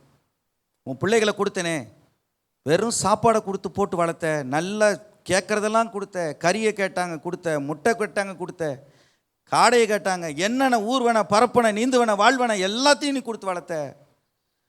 ஆனால் சத்தியத்தை கொடுத்து வளர்த்தியா? ஆண்டவர் கேட்பார். உன்னை ஸ்பிரிச்சுவல்ல பிள்ளைகளை வளர்த்தியா? ஒரு நாளைக்கு வசனத்தை படிக்கலைன்னா சோறே போடாதீங்க, தப்பே இல்லை. பிரம்பை கையாடாதவன் தன் மகனை பகைக்கிறான். அதுக்கு நாங்கள் பிரம்பை எடுத்துகிட்டு ஓங்கி அடிக்கணும்லாம் அவசியம் இல்லை. அன்பினால் கண்டித்து உணர்த்துங்க. அன்பினால் கண்டித்து உணர்த்துங்க. தம்பி இது தப்பு, நேரடியாக பேசுங்க. பெண் பிள்ளைகளை பேசுகிறீங்களா, நேரடியாக கூப்பிடுங்க. என்னன்றதை டீட்டெயிலாக கேளுங்க. நீ பண்ணுறது தப்பா எனக்கு கண்ணில் தோணுது தம்பி, தோணுது, எனக்கு சரியான காரியத்தை நீ போ, ஆண்டவரும் உன்னை பார்க்குறாரு. பிள்ளைகளுக்கு கருத்தாக போதிங்க. இந்த நேரத்தில் நீங்கள் உங்கள் பிள்ளைகளுக்குரிய காரியத்தை, நீங்கள் உங்கள் பிள்ளைகளுக்குரிய ஆவிக்குரிய விஷயத்தில் நீங்கள் தோல்வியை நீங்கள் அடைச்சிட்டிங்கன்னா எந்த நாள்லையும் உங்களால் முடியாது. பிள்ளைகள் அரும்பு மீசெல்லாம் வந்து பெரிய ஆளானதுக்கப்புறம் நீங்கள் என்ன 1000 சொன்னீங்களாலும் உங்களை கிழவனும் கிளவியாக தான் பார்ப்பாங்க. இந்த வயசுலேயே நீங்கள் என்ன செய்ய வேண்டும்? பண்படுத்த வேண்டும். இந்த வயசுலேயே நீங்கள் பதப்படுத்த வேண்டும். ஒரு வேளை வரக்கூடிய காலத்தில் நீங்கள்லாம் இருப்பீங்கன்னால், எதிர்காலத்தில் உங்களுக்கு குழந்தைகள்லாம் உண்டாகுமா? இப்போ இருந்தே நீங்கள் பிளான் பண்ணுங்கள். கர்த்தர் உங்கள் வாழ்க்கையை ஆசீர்வதிக்கிறவர். நம்முடைய திருச்சபை அப்படிப்பட்ட ஒரு திருச்சபையை மாறணும். இங்கே இருக்கிற படிக்கிற பிள்ளைகள் வெறும் நல்ல ப்ரொஃபஷனலாக நல்ல ஒரு ரேங்கில் வரணும், நல்ல மதிப்பெண்கள் பெறணும். ஒவ்வொருத்தரும் நல்ல ப்ரொஃபஷனலான வேலைகளை நீங்கள் சூஸ் பண்ணுவதற்கு நிறைய என்ன செய்யணும்? படிக்கணும். புரியுதாமா? கண்களை மூடுவோம், ஜெபிக்கலாம். இவர்களுக்கு நேராக கரங்களை உயர்த்துங்க. பெற்றோர்கள், ஆண்டவர் இந்த பிள்ளைகளுக்கு ஞானத்தை தரும்படியாக எல்லாருமாக இணைந்து ஜெபிக்கலாம். ஆண்டவரே, எல்லாருமாய் வாய்களை திறங்க. ஆண்டவரே, எங்கள் பிள்ளைகளுக்கு ஞானத்தின் ஆவியை தார். ஆண்டவரே, எங்கள் சபையின் பிள்ளைகளுக்கு ஞானத்தின் ஆவியை தருவீராக. இயேசுவின் நாமத்தினால் வருகிற டிஸ்ட்ராக்ஷன்கள், இளம் வயதில் வருகிற எல்லா டிஸ்ட்ராக்ஷன்ஸ்கள் இயேசுவின் நாமத்தினால் ஒரு முடிவுக்கு வருவதாக. கர்த்தருடைய கரம் ஆண்டவரே இந்த பிள்ளைகளை ஒவ்வொரு நாளும் தாங்கட்டும். ஆண்டவரே, இந்த பிள்ளைகள் அவர்கள் ஹார்ட் ஒர்க்குகள் போடட்டும், எஃபோர்ட் போடட்டும். ஆண்டவரே, ஆண்டவரே, எந்த விதத்திலையும் ஒரு கம்ஃபர்ட் ஜோனை அவர்கள் விரும்பக்கூடாது. ஆண்டவரே, கம்ஃபர்ட்டாக இருந்து வாழ வேண்டும் என்று சொல்லி பெற்றோர்கள் ஆண்டவரே அவர்கள் ஒரு காரணமாக இருந்து விடக்கூடாது. தேவன் எங்கள் பிள்ளைகளுக்கு ஞானத்தின் ஆவியை தர வேண்டும். எங்கள் சபையின் மக்களுக்கு ஞானத்தின் ஆவியை தர வேண்டும். எல்லாருமாய் வாய்களை திறந்து கேளுங்கள். என் பிள்ளைகளுக்கு ஞானத்தின் ஆவியை தாங்க ஆண்டவரே. ஒரு வேளை பேர குழந்தைகள் இருப்பாங்கன்னா சொல்லுங்க, சின்ன குழந்தைகளாக இருக்கிறாங்க, அதுக்கெல்லாம் என்னங்க விவரம் தெரியும் நீங்கள் நினைக்காதீங்க. இப்பயே நீங்கள் கேளுங்க, அதுக்கெல்லாம் என்ன தெரிய போகுதுன்னு நினைக்காதீங்க. அது குழந்தையாக இருந்தாலும் சரி, மடியில் தூக்கிட்டு இருந்தால் கூட சரி, அல்லது சின்ன வயசில் உள்ளதாக இருக்கலாம். இப்பயே உலகம் மோசமானதாக இருக்கிறது. இந்த மோசமான உலகத்திலே கர்த்தர் எல்லாவற்றிலும் இருந்து, இந்த பாவ உலகத்திலிருந்து கர்த்தர் உங்கள் பிள்ளைகளை பாதுகாக்க வேண்டும் என்றால் கர்த்தருடைய பாதுகாப்பு ரொம்ப அவசியமாக இருக்கு. பிசாசினுடைய அந்தகாரத்தின் சக்திகளிலிருந்து, எல்லா விதமான வஞ்சகத்தின் ஆவியிலிருந்து கர்த்தர் எல்லாவற்றிலும் இருந்து நிர்மூலமாக்கி முடிய பிள்ளைகள், ஒவ்வொரு பிள்ளைகளையும் பாதுகாக்க வேண்டும். எங்கள் அன்பின் பிதாவே, கர்த்தராகிய இயேசுவின் நாமத்தினால் உமது அண்டையில் வருகிறோம். இந்த பிள்ளைகள் ஒவ்வொருவருக்காக நாங்கள் ஜெபிக்கிறோம். பிள்ளைகள் எல்லாரும் முன்னாடி வாங்க பார்ப்போம். பிள்ளைகள்லாம் முன்னாடி வாங்க. ஐயா இவர்களுக்காக ஜெபிப்பார்கள். ஹல்லேலூயா, ஹல்லேலூயா. பிள்ளைகள் எல்லாம், படிக்கிற பிள்ளைகள் எல்லாரும் முன்னாடி வாங்க, உங்களுக்காக ஜெபம் பண்ணுவோம். ஆமென். ஜெபிப்போம். ஹல்லேலூயா, ஹல்லேலூயா. அப்பா, சந்தில பொந்தில் நிற்கிறீங்க, கம் ஃபார்வர்ட். எனக்கு தெரியாத இடத்துல நிற்கிறீங்க. சரி, உங்களுக்காக கரங்களை நீட்டி ஜெபம் பண்ணுவோம். ஹல்லேலூயா, ஹல்லேலூயா, ஹல்லேலூயா, ஹல்லேலூயா. ஒரே ஒரு வசனம் மட்டும் சொல்லி ஜெபிக்கிறேன். பேதுருவை ஆண்டவர் உயிர்த்தெழுந்த பிற்பாடு சீஷர்களுக்கு 3வது தடவை தரிசனமாகிறார். சீஷர்களுக்கு 3வது தடவை தரிசனமாகும் பொழுது பேதுருவை நோக்கி ஆண்டவர் கேட்கிறார், யோனாவின் குமாரனாகிய சீமோனே, நீ என்னிடத்தில் அன்பாய் இருக்கிறாயா? என் ஆட்டுக்குட்டிகளை மேய்ப்பாயா? என் ஆட்டுக்குட்டியை மேய்ப்பாயா? ஆடுகளை என்று முதல் தடவை கேட்கல. எப்படி கேட்குறாரு? இதுதான் ஆட்டுக்குட்டி. அல்லேலூயா. அப்போ ஆடுகள் நாம், ஆட்டுக்குட்டிகள் இவர்கள். அப்போ ஆண்டவர் முதல் கவனம் யார் மேலே செலுத்துகிறார்? ஆட்டுக்குட்டிகள் மேலே செலுத்துகிறார். இல்லை, முதலாவது ஆண்டவர் கேட்கிறார், யோனாவின் குமாரனாகிய சீமோனே, நீ என்னிடத்தில் அன்பாய் இருக்கிறாயா? என் ஆட்டுக்குட்டிகளை மேய்ப்பாயா? இந்த ஆட்டுக்குட்டிகளை கவனமாய் பார்த்து கொள்வதான் கொள்ளைக்காரன் கரத்தில் அந்த ஆட்டுக்குட்டிகள் போய்விடாதபடி, உலகத்தின் கரத்தில் போய்விடாதபடி, செல்போனுடைய கரத்துக்குள்ளாக போய்விடாதபடி, சிந்தனைகள் எல்லாம் மொபைலுக்குள்ளே போய்விடாதபடி, உலக சிற்றின்பங்களுக்குள்ள பிள்ளைகளுடைய சிந்தனைகள் போய்விடாதபடி ஆட்டுக்குட்டிகளை சபையும் கவனமாய் பார்க்க வேண்டும். சண்டே ஸ்கூல் டீச்சர்ஸும் கவனமாய் பார்க்க வேண்டும். பெற்றோர்களும் கவனமாய் பார்க்க வேண்டும். அல்லேலூயா. எல்லாரும் ஜெபிப்போம். நல்ல பிதாவே, இந்த அருமையான பிள்ளைகளுக்காக நாங்கள் ஜெபிக்கிறோம். ஞானம் உம்முடைய கரத்தில் இருக்கிறதப்பா. அறிவு உம்முடைய கரத்தில் இருக்கிறதப்பா. புத்தி கூர்மை உம்முடைய கரத்தில் இருக்கிறதப்பா. கிருபை உம்முடைய கரத்தில் இருக்கிறதப்பா. உன் பிள்ளைகளெல்லாம் கர்த்தரால் போதிக்கப்பட்டிருக்கும். உன் பிள்ளைகளுடைய சமாதானம் பெரிதாயிருக்கும் என்று சொன்னீரே. கர்த்தருக்கு பயந்தவர்களுக்கு திட நம்பிக்கை உண்டு, அவருடைய பிள்ளைகளுக்கு அடைக்கலம் கிடைக்கும் என்று சொன்னீரே. ஆண்டவரே, நானும் என்னுடைய பிள்ளைகளும் இஸ்ரவேலில் வாசமாய் இருக்கிற தேவனாகிய கர்த்தராலே இஸ்ரவேலிலே அற்புதங்களும் அடையாளங்களுமாய் இருப்போம் என்று சொல்லப்படி எங்கள் குழந்தைகள் அற்புத அடையாளங்களாக இந்த உலகத்திலே மாறட்டும். இந்த பிள்ளைகளை பார்க்கிறவர்கள் தேவ சாயலை காணட்டும், தேவ கிருபையை காணட்டும், தேவ மகிமையை காணட்டும். ஞானத்தின் ஆவியினால் நிரப்பப்பட்டவர்களாக, ஜெப ஆவியினால் நிரப்பப்பட்டவளாக, பரிசுத்த ஆவியினால் நிரப்பப்பட்டவளாக, தேவ வல்லமையினால் நிரப்பப்பட்டவளாக, தேவ பிரசன்னத்தினால் நிரப்பப்பட்டவளாக இருக்க பிள்ளைகளை நம்முடைய கரத்திலே வைக்கிறோம். பெற்றோர்களாகிய நாங்கள் பிள்ளைகளை மேய்க்கக்கூடிய ஒரு நல்ல ஞானத்தை பெற்றோர்களுக்கு தாரும். சபை ஆட்டுக்குட்டிகளை மேய்க்கக்கூடிய ஞானத்தை தாரும். சண்டே ஸ்கூல் ஆட்டுக்குட்டிகளுக்கு போதிக்கக்கூடிய ஞானத்தை தாரும். ஞான ஆவியினால் பிள்ளைகளை நிரப்பும். எந்த கல்லூரியிலே போய் படிக்கிறார்களோ அந்த கல்லூரியிலே ஞானம் நிறைந்தவர்களாக மற்றவர்கள் காணட்டும். எந்த பள்ளிக்கூடத்திலே படிக்கிறார்களோ மற்றவர்கள் ஞானம் நிறைந்தவர்களாக காணட்டும். எந்த வகுப்பிலே படிக்கிறார்களோ இந்த பிள்ளைகளை ஞானம் நிறைந்த பிள்ளைகளாக காணட்டும். ஆண்டவரே, இவருடைய முகத்தை காண்கிறவர்கள் கிறிஸ்துவின் சாயலை காணட்டும், கிறிஸ்துவின் சாயலை காணட்டும், பரிசுத்தாவியானவருடைய சாயலை காணட்டும். உடைய கரத்திலே பிள்ளைகளையும் பேர பிள்ளைகளையும் ஒப்பு கொடுக்கிறோம். இங்கே வந்திருக்கக்கூடிய குழந்தைகளை ஒப்பு கொடுக்கிறோம். கேட்ட வசனங்களுக்காக ஸ்தோத்திரம், கேட்ட சத்தியங்களுக்காக ஸ்தோத்திரம். இயேசுவின் நாமத்தில் பிதாவே, ஆமென், ஆமென், ஆமென். என் ஆத்துமாவே கர்த்தரை ஸ்தோத்திரி, என் முழுவதுமே பரிசுத்த நாமத்தை ஸ்தோத்திரி. என் ஆத்துமாவே கர்த்தரை ஸ்தோத்திரி, அவர் செய்த சகல உபகாரங்களையும் மறவாதே. நம்முடைய கர்த்தராகிய இயேசு கிறிஸ்துவின் கிருபையும் பிதாவாகிய தேவனுடைய அன்பும் பரிசுத்தாவியானவருடைய சந்தோஷமும் சபகாசமும் ஆசீர்வாதமும் நம் அனைவரோடும் என்றென்றைக்கு நிலைத்திருப்பதாக. ஆமேன், ஆமேன்.